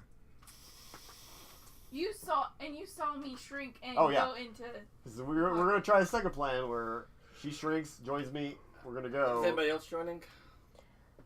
I can't fit in anyone's pocket. She I can can shrink show. anybody. Oh shoot, we're Yeah. we're going on a pocket You ride. wanna go on a pocket ride? Pocket full of friends. Me and Nova are going on a pocket ride. I want you to just at one point pull us out of your pocket and just throw us. Shisha. Pocket sand. Friends. Get out like shuriken. The real friends power holding- was friendship. Yes. You We just had start. it all along. You just start singing. You got a friend in You me. throw him as hard as you can, and she goes back to full size halfway through. Hermione, I choose you. He would. He would so do that. He would even put me in a little ball. Shelby, I choose you. And then I'd be like, I can't open the ball. I'd be considered. And it just get crushed I, by the ball. I'd hold it open like this. Go! Yeah, Nova will go on a pocket ride. Alright. Yeah, Phoenix and Griffin aren't letting you go alone. Alright. Okay. Hey, Mr. Shatner, looks like we're all gonna go. Wait, what if they search you? Somehow I don't think they're going to. Okay. You want out? Are you wanna asking? go on a Are pocket you ride? asking Pocket Mr. Shatner? Pocket Shatner. Pocket Please tell me you Shatner. ask him just like that. You wanna? Hermione would. Hermione would. You want to join us? Come on, you want to join us? Give me a roll to convince Yes! Shatner to join you. How many? Well, it's your motivation. What motivation are you using? I want to shrink. You haven't rolled in a while. You need to roll. It's 3. You need to roll for Shatner. She just enjoys shrinking things. Roll as Shatner. Yeah, you're So gonna what'll roll that be? Shatner. So How many?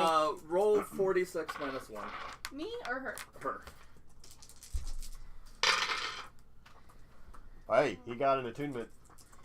Okay. Oh dang. Go ahead. And what sketch feature are you using? I did. I want to shrink. What sketch feature? Are you using your age or no, you're using your powers? We need Shatner to have Powers. attunements. Okay. Oh good. Yeah, we need him to have them. Good. So just 3. Yeah. Oh, 1. Oh, it was a 4. It's a 4. Yeah. He stands there as you have an outstretched hand. Takes another drink of tea. Oh God. I'm walking. Fine. Since she's tiny right now, so it's like, From the pocket. Okay, so you guys are gonna bamf out there? Oh no, he's gonna walk. Yeah, he's gonna walk out there. Well, no, but you guys. Yeah, we're not vamping. They're gonna the pocket. Billy's gonna walk out, Okay. and just in case, I'm gonna zoom back into the compound.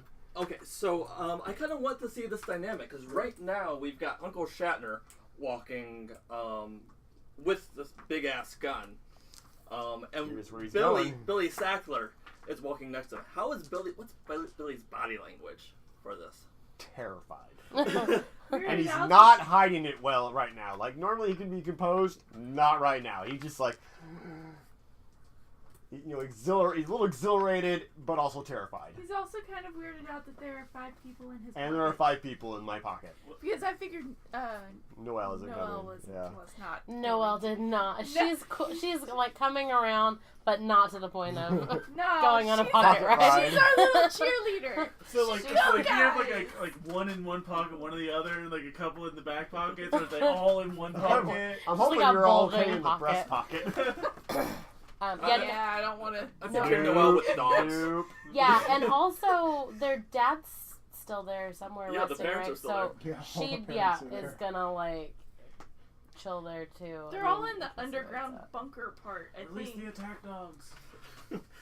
And they're all cuddling with Noelle. Yeah, and she's got dogs surrounding her. Ah! They all run. Okay. Yeah, so Billy and Shatner walk up. They're now leave the compound. There's now a straight line of sight between them and Matchbox and his companion. This is a Quick very clarification old west. question: Mm-hmm. is Billy's full name William? No, it's Bill. Bill, and he's called Billy. Okay. But Bill is They put- also short for William. But his name isn't William. They put It's Bill Bill. on his birth Are you certificate. going with Bill on his birth certificate. Oh my god. Is that Billy Sackler? Billy but then it's a shorter Shatner, than so it's gonna be Bill. William. I know, it's weird how it William works. and Shatner. Yeah. He changed his name himself. He's like, no, call me Billy. He's like, I'm not my father. No. Bill is so official. And naturally, like, Bill, in this case, is not short for William. It's a reference to fucking money. Yeah, yes. Of course. Bill Dollar Shackler. Yep. That's what the Sacklers would name him as. So yeah, no, there's like very much a western, the gravel drive between them. There's a breeze and some dust Yeah. passes by as Matchbox stands at one end and Shatner stands at the other. And Billy shaking. Yeah. You just hear me going, stop. Okay. Alright. Remember to breathe. Shatner stands in front of you and gestures for you to stand behind him. Scoot. Scoot. Look around.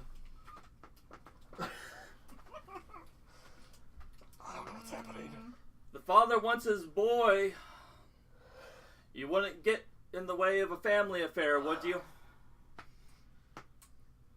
He could have come here. You obviously know where we're at. If he had come here, that means I would have been the one to tell him. You wouldn't have wanted that, would you? That's what I'm offering you. As a sign of peace. I ain't told nobody but this sack of shit here. Just let the boy come over. Boy's his own person. You ain't gonna go nowhere he don't wanna. Billy? I'm willing to come, but I don't know what beef you two have, but... He's an old sack of shit I served with. Takes one to know one. Hermione's just going in, out, in. Matchstick, I don't know if I can trust you anymore. I saw you at the building with the parents. With that crazy powered individual working for you. We used to be close. And now you have someone else with you. Now you're just somebody that I used to. I'm doing your father's bidding, Billy. He has your best interests in heart. He's your father. So everyone keeps reminding me. This past week has not been good for him or this organization. He wants to tell you everything. I know, I agree. Did your pocket just say bullshit? You just hear 5 people going, And Billy goes, agreed. Your What is father... your clothes, Billy? What assurances do I have that I'm actually meeting my father? I know your black bag, Matchbox. And I've seen a little more than I expected. that's what she Fine, said. we're here to...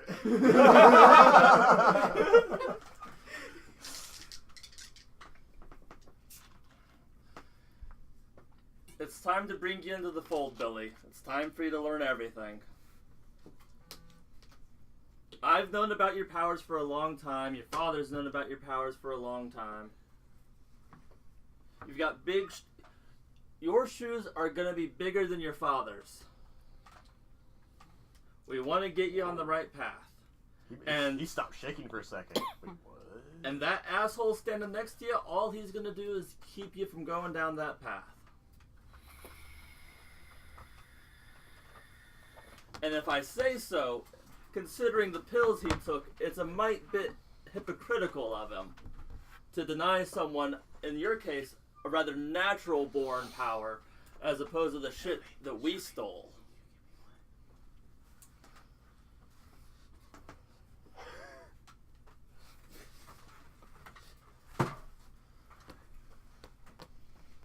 Billy, you got more potential than most of us here.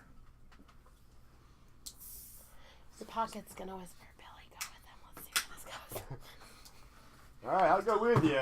As long as that ends this. Oh, Billy, that ain't ending this. For today. That's the beginning of this. We'll just, and you two can have your beef another day. Today we walk away. Because Billy's aware that the parents and stuff are like, so he doesn't want them going. That's his agreement, He's like, if we go now. You don't come any further. The man standing next to Matchbox is looking a little antsy. Like, he's if this is going to end without destruction, he almost looks like he's going to be disappointed. Oh. Mm-hmm. He's itching for a fight. He really, like, he was brought on, so he wants to prove himself. So, as a side note, I did not put my gun down when I shrank and got into his pocket. I'm Nice. just... So we have tiny guns. We have I tiny didn't put guns. mine down either. Tiny Guns. That feels like that should be the name of some sort of band. I was just... Ow, I those was just... mosquitoes? I was wanting that out Yes. there. Yes. That is confirmed.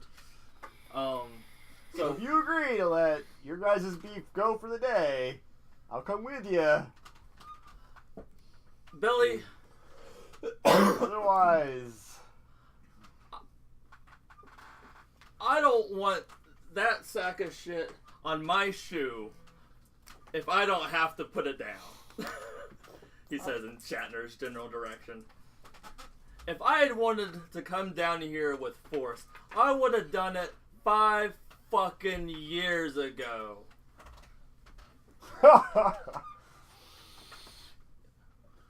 just want to get you back with your father. That's it. And I will go on my way. all right, good. If we agree, I'm coming. I'll come with you.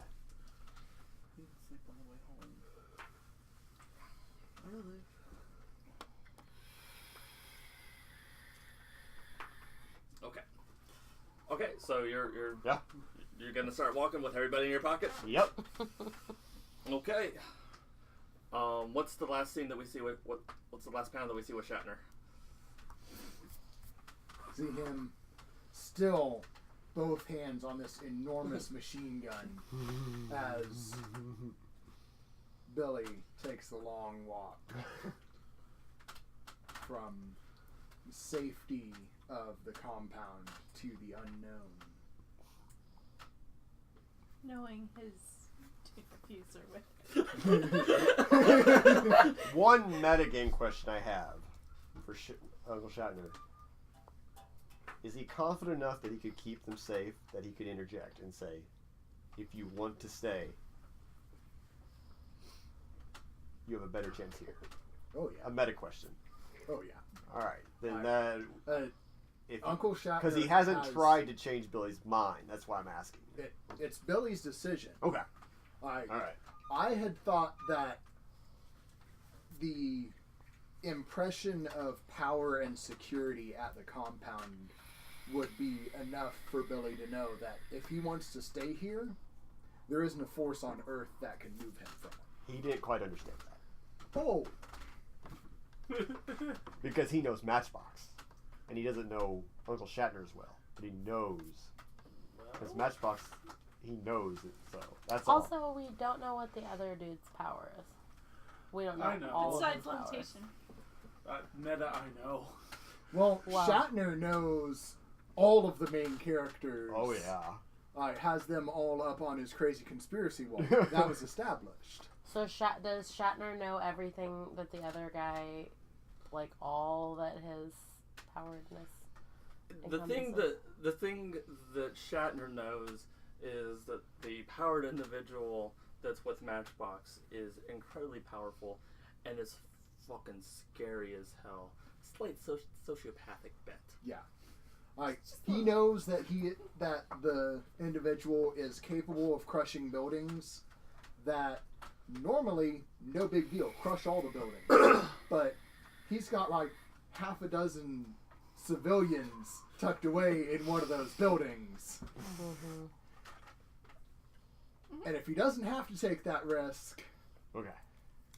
you know, he's going to resolve things peacefully. Yeah. But Alright. he also knows that Billy still has his keys in his pocket. He does. And he misses his car. Okay. And that just comes to his mind. Dad's gonna kill me for the car. It's probably been towed. Okay. I'm going to see this through as the end of the scene, as the end of the session. I'm thinking that the side of the state will probably be the opening or close to the opening. Mm-hmm. Depending on how it goes, like because most of the business is done in Wichita, it's either abandoned or it has a lot of people in it. That will be up to you. Okay. All right. Billy, if you don't want to go, he can't make it. Well, we'll stick to the plan. And he keeps walking. So he's gonna go for it. Yep. Do you tell him we're gonna stick to the plan? Yeah.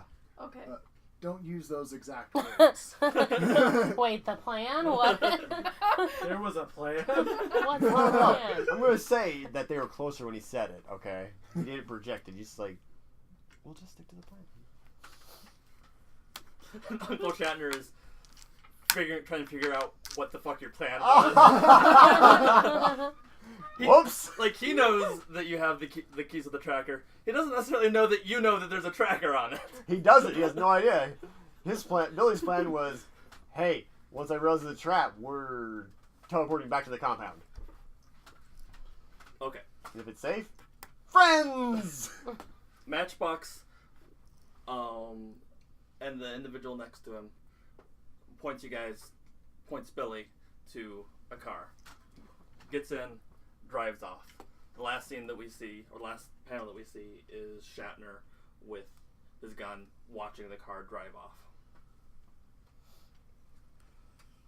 I was expecting you to pull out his little tracker again.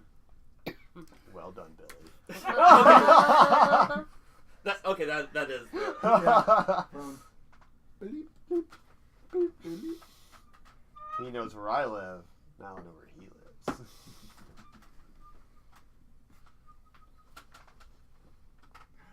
I like to think that Shatner is capable of building an armed drone. Just surprise. I'm a drone striker now. Yep. Right back at ya, Matchbox. Dickhead. Okay. I'm going to interject a scene real quick. Again, the panel is kind of a phased yellow, indicating that it's a flashback. Neo is projecting, and Hermione is picking up on it. It is a flashback to the Silas estate. The Silases have been facilitating contacts with the cults that had infiltrated the police, and there is a ritual going on, a demonic invocation. The Vine is standing off in the corner. He's not participating in the ritual itself, but he's watching, knowing that the serum that is being pumped into the teenage boy in the center of the circle is the one that he developed. It's not a circle. It's a spiral. Okay. Sure. Yeah. The people, like, if you imagine them, like, they're not holding hands, but they form a spiral. With the teenage boy writhing in the center. And the Vine is kind of standing on stairs, or not stairs, but like a ladder, so that he can get a view of the boy. Because he doesn't want to be in the ritual space itself, but he needs, for scientific purposes, to be able to see what's happening. And he's nervous. And it is a disgusting process to watch. It is bone-curdling. These possessions are generally only the slightest fraction of this extra-worldly energy. The human body can only stand so much. But this young man, a son of a police chief, he had a nascent ability, barely developed. In his family, it always presented as an extra robustness.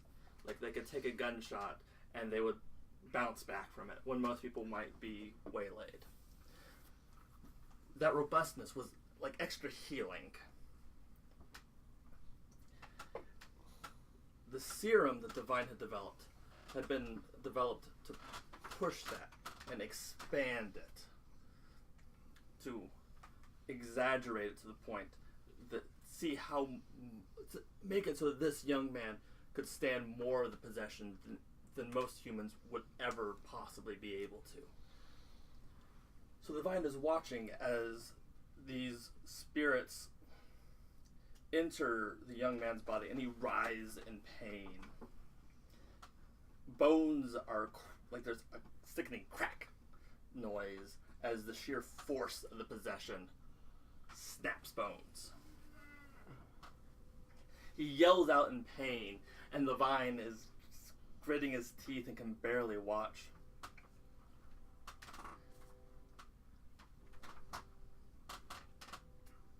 After the second hour of this process, and the boy's face is completely disfigured at this point. After the second hour, even the cultists, who never seen this happen for this long, never even tried to go this long because they knew that it would be a death sentence. Even they are getting sickened by the ghastly sounds. Until eventually it stops. Magdalene takes off the mask and tells everybody to be silent. And wisps of smoke rise from the floor and from the convoluted, or this twisted body as it slowly starts to reform into something resembling the way it's supposed to be of this naked young man. He staggers to his feet for a moment, looking up.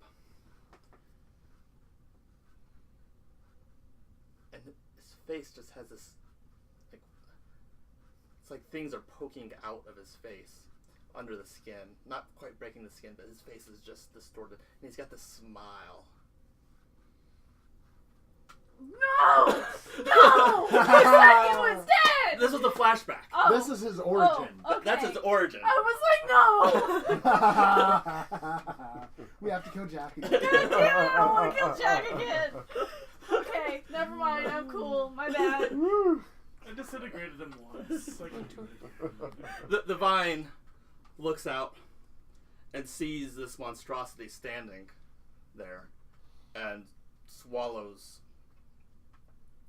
A part of him had hoped that the experiment would not work, because he knows what the experiment working means, and he saw how painful it was. Several nights later, he walks down the corridors and manages to steal a moment to open the room to the Silas boy and watches him sleep, knowing what's in store in the long term. The Sackler boy?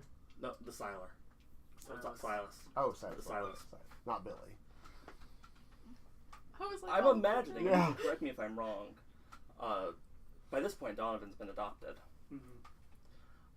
I imagine Donovan still being awake and looking over and seeing the vine open the door and look in. And for a moment, like, you see the fear in the vine's eyes. What does the young Donovan do? What year would this be? You're probably like 5. So about 1997. Mm-hmm. He kind of sits up, and he's not really dressed in pajamas so much as he is like, kind of just like a smock, like a loose-fitting like smock, and it's kind of hanging down. And there's already some scars on his chest and stuff. And he kind of rubs an eye and says, "It's all right, Uncle. They've already been prepping me." And then he lays back down. That's some rough shit. And the last panel is the look on the vine's face of just self-loathing. This is the Silas symbol and their crest in the translation. Okay. I want to give him a hug now. Okay. I want one more scene, if you guys are good Sure. with it. It's 9:30. How are people doing on time and general? Okay. I'm hanging. Okay. Because I'm starting to go over Ah. Didn't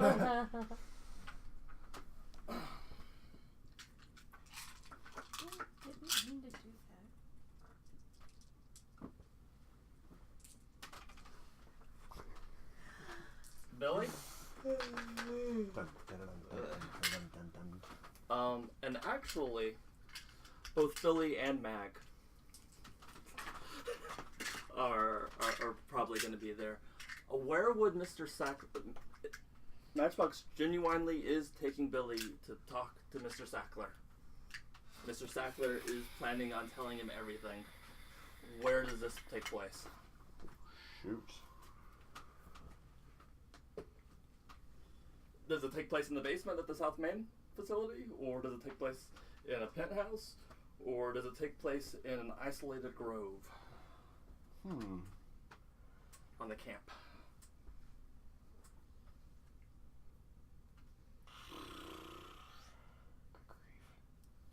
I like the idea of doing it in an isolated grove. Like, where it's not an established location where it's going to have so much weight. Like, as... It's going to be on one of their properties, for sure. Okay. So it's going to be more like... It's going to be like one of their private properties. It's a house, but it's closed off. Large enough yard. Yeah. Okay. I'm kind of picturing the sort of place... I'm picturing one of two things. One is the kind of estate that is set up as a kind of retreat. Yes. Okay. Yeah, it's not lived in. It's just there. Something they own. There's light maintenance done regularly, but Yeah. if he's wanting to host something, That's really they'll what it go is. in and they'll make it spiffy. Like Even the city uses it for that. yeah. Yeah. Well, that's part of the philanthropic Yes. philanthropy. Okay. So there's like a large pool. Yes. Which has there been an event there recently, or is it fallow? Yes. Is it what? Has there been an event there recently? Probably. Okay. So the pool, there's still lights on in the pool, and it's still full. It hasn't been drained yet. Yeah. There's actually, when you look into the windows, the large ballroom still has light, and there's like streamers, kind of like a happy birthday kind of thing. Fuck. What? I was trying to take a picture and it recorded instead. Oh. Happy.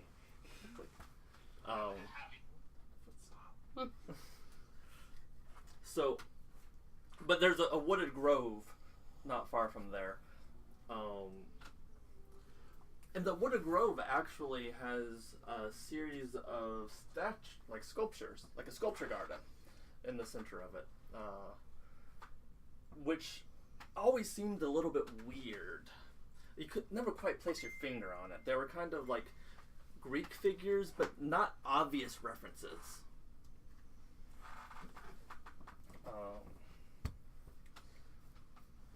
Including the one that almost seems recognizable is the figure with the staff of the two snakes, and you always like the medical field. Yeah. Caduceus. Yeah, but there's still something. It's not a canonical interpretation by any stretch of the imagination. Matchbox and Mag lead Billy. I presume at this point that it's actually Matchbox had been given this, or Mag had been given this responsibility anyway, so him showing up with this is also, he's done his job. Mm-hmm. I'm going to say when they come up, Mag actually goes up and shakes Mr. Sadler's hand and says, "Here you go." He cups Mag's hand and shows his appreciation. Now I have to have a private conversation with my boy. Fair enough. So Matchbox and Mag go off. How have they bonded at all? I doubt it. Okay. Because he made Billy sit in the front and he sat in the back. That's fair.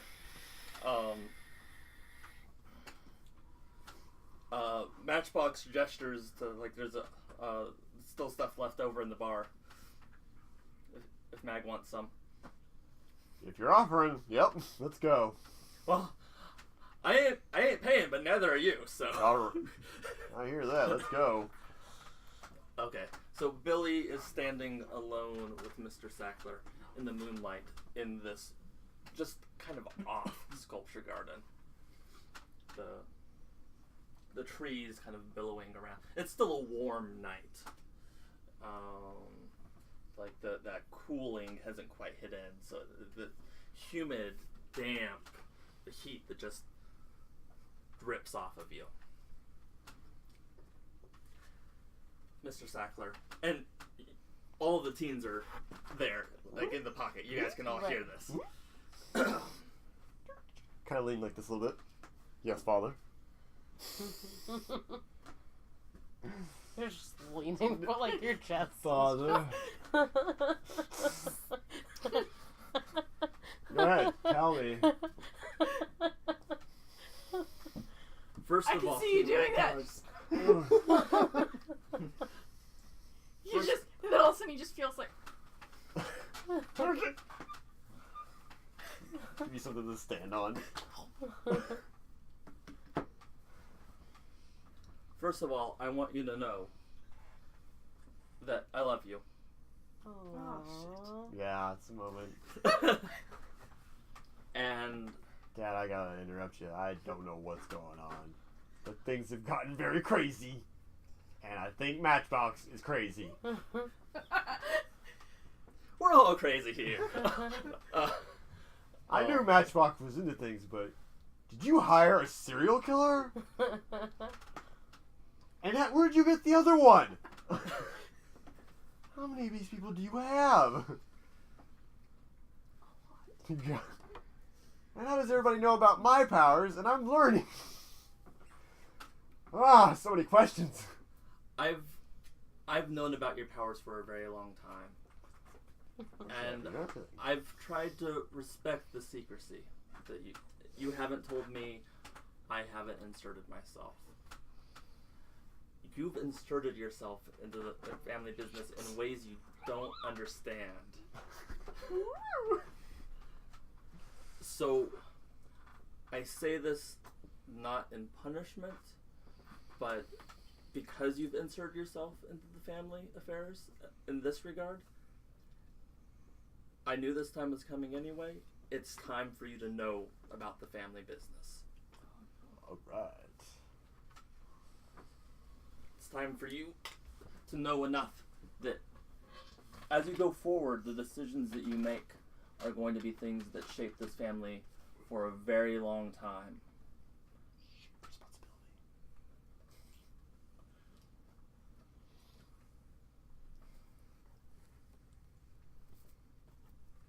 The reason that I'm working with the Vine is that our family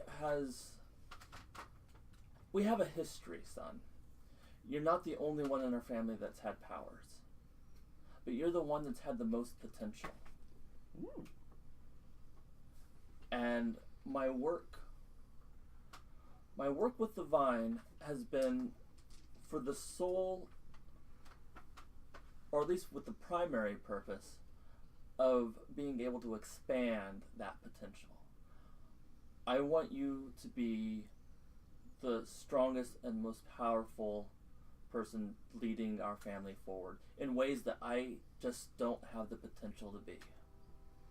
And the Vine can help us do that. It can increase your potential. It can increase the power that you wield.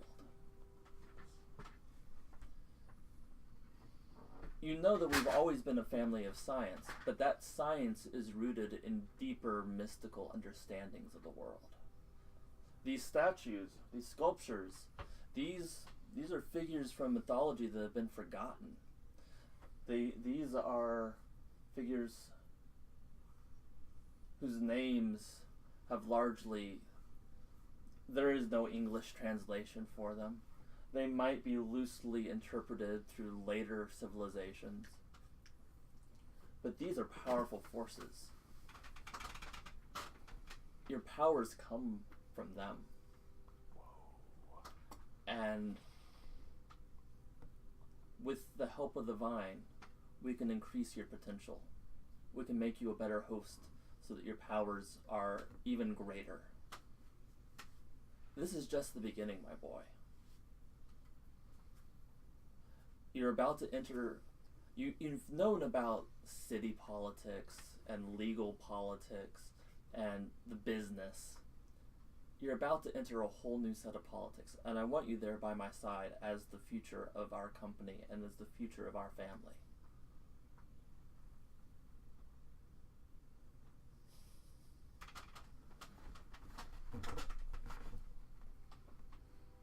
Oh, Billy's shocked.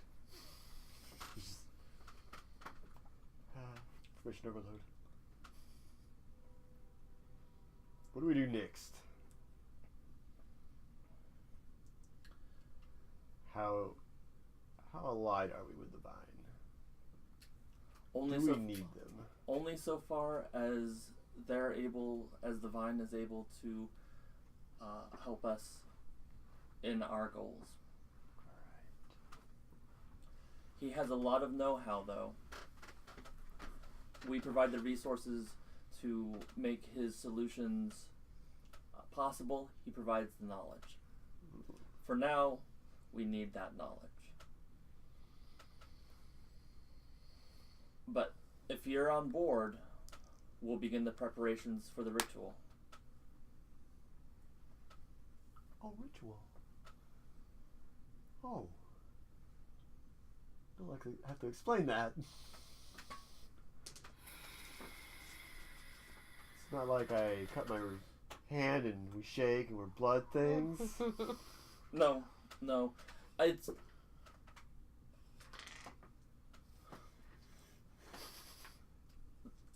The Vine has developed supplements that will increase the degree to which your body can receive the energies that fuel your powers. He thinks back to Uncle Shatner taking pills. Oh. You hear slights. So the first thing that we'll do... I have completely forgotten you guys are there. You said that. The first thing that we'll be doing is intense doses of that. Now that you know these things, I think that we need to fast track it. So we'll get you on those supplements as soon as possible. Okay. And then after that, ritual is a very primitive description of it. It's a process that aligns your mind and body with the energies that will be powering you. And you feel in your pocket several heads just shaking back and forth. And Billy's going, okay.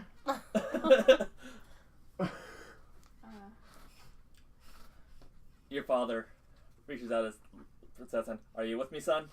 I'm with you. I was gonna say no. He hears a slight whisper in his head going, "Take us back! Take us back to the goddamn compound!" Why are you holding your boob? He just squishes us all. We're dead. He gets his Herbalife supplements. With that moment, when you... Now, what were you saying? I was gonna use my telepathy and be like, "Don't do it. Good. Take us back." I'm going to say, if you are using your powers, I'm going to say you break Billy of his trance. He lets go. And he uses his powers to teleport back to the compound. Yes! And I would like to note that, like, as the father was describing this, like, that last flashback of the just hours of intense pain, everything that the father had said, just, like, I had said the flashbacks weren't overpowering, but everything that the father had said had just reminded you of that to the point that it was overpowering. Can you transmit that image to him? Yes. Because I'm going to tell you, his father had him tranced. Like... That's a part of my powers, is I can send messages and stuff. Yeah, I'll bet if you're people. sending your power, he's going to be like... Hey, hold on, Dad. I forgot something. Bye. No, no words. He moves his hand. This is going to be a roll. Yeah. Oh no! Oh, Oh, roll against you. Okay. No, Val, you want to roll for me? No. Don't. How many you want me to roll? 2d6 minus 1. Oh, Jesus. -2. How do you do a tie then? You rolled less dice, didn't you? I rolled no dice. I'm using my powers, which is -1. I'm doing protect, which is 0. So I'm really only using health for 1. And I'd remove 1 with powers. Okay. How this plays out. So of course you'd roll a double. He's reaching out to shake your hand. You've made your mind to bamf out of there. Yes. He touches him and takes him with him. No. What you do not see this. Oh. But what the camera would see from a third-person point of view is that as he's going in to shake your hand, his other hand has a syringe. Oh my god. No. And if you had waited long enough to see it, it would have been too late. Oh! Good call! Yes. Tell us. Yes! That's That is why I brought my friends! If you had not teleported, that syringe would have been going into you. Please tell me he's already made swings so he like hits himself in the thigh and it's like, ah! Owie. Just like falls over immediately. Like the, Yeah. I just saved your face. Yes, you did! So, Why I brought friends? Like, who wants to come with me? Because you guys now all have the same religion I have, and Yes. we just bammed down. It's like, oh my gosh, my dad's crazy. You actually say that. My dad's crazy. The very last scene that is going to be another flashback. And this time we're going to start with a scene with Neo before we go into the flashback. He's standing in the private home of the consultant, and he's looking at the consultant as the consultant reaches down, holds a revolver, and sticks it in his own mouth. Meanwhile, there's images playing in his mind. Images of memories that are not his own. It's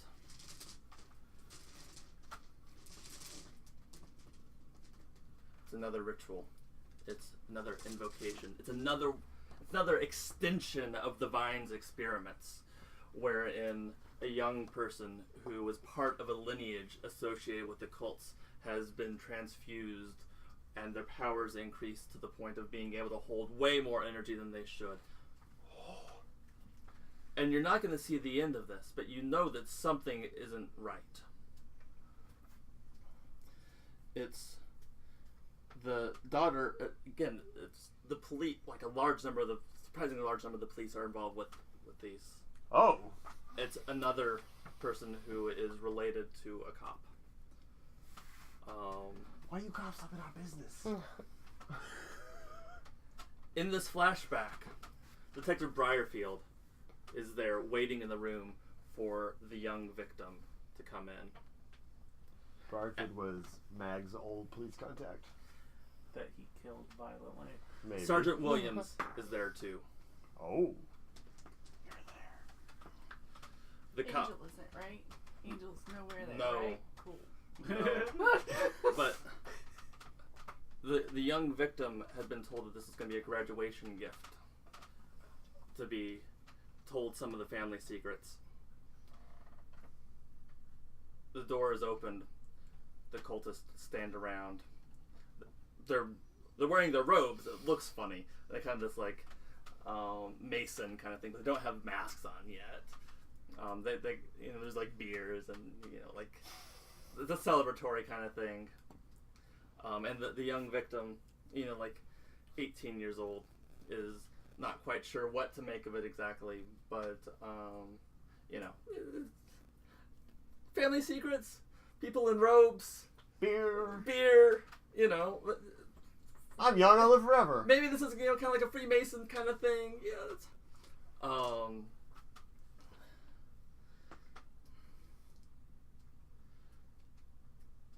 The leader of the cult sees the young victim at the door and motions for her to come in. Vivian, please. Scene.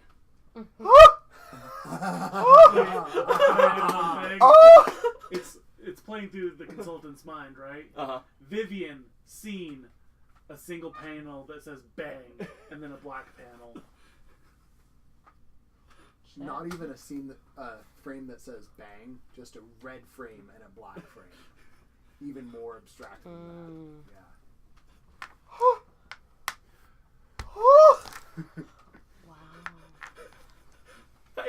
Wow. We all got fucked up this time. We all got some trauma coming through. So, next week, is everyone ready to burn down the Silas estate? Dude. Oh, we got hit by something. That was what that was. Oh, and Billy. By the way, on the back is the only nursery rhyme that was read to Donovan. I'm going to say Billy isn't quite as good with teleporting as he'd I'll like to read that be. more depth in a moment. And he got them in the yard. Like in the compound yard? The compound yard, Okay, at yeah. least we're Literally there. not Yeah. in the yard, No, right? no. He's good enough. And then I just gently pull you guys out. And like I was saying, we just automatically just go. Because we know there's cameras on us. I'm like, Hermione, you're my hero. and just like with the others, Hermione saw that last image too. Yeah, when like half these characters finally meet the teens, Hermione's gonna know so much shit about them. Like Donovan's just gonna be like, I don't remember my childhood. How do you? I'm just gonna go up to Micah and be like, I love you. I'm so sorry. I'm so sorry. Like I'm pretty sure like 9/10 of the crew needs a hug right now. And then one little frame of Mag Yeah, and Mag just- Matchbox, and he's gonna like, drinks on you, right? Yeah, Mag is the 1/10 that is okay. Yep, Mag's like, hey! Boomstick lost his job. The kids are all fucked up. Donovan's got some serious issues. The kids aren't alright. What's going on with Angel? Micah just found out what happened to her. Kind of what? No, she didn't find out, but Well, like, it depends on how how close she is to the. The reader knows, and the once the reader knows canonically, you don't. What happened is cut off, so we don't see it precisely. But once the reader knows, it's only a matter of time before the character knows. Yeah. I'm just saying that like Donovan About hasn't the been time getting that these Micah full meets flashes. He's just been getting like subconscious things. That's why he moved up the Silas estate ahead of the Vine. Mm-hmm. You know, the Vine was his #1 target, and then he saw all this stuff, or subconsciously got all this stuff. He's like, maybe I should take care of the Silas estate first. That's valid. That's valid. There might be some stuff that's thrown in with the Silas estate that's a little weird, but I've planned it for my character's backstory from the beginning. Cool. Yeah. As soon as you can get that on in game and on camera and canonical, awesome. Yeah. If I accidentally invalidate it before it's been put out there, let me know if I need to retract anything. It's nothing much. It just has to deal with a couple of things with the ritual specific to the Silases. Okay. But that can be obscured, as in it wasn't directly shown. Sure. That works for me.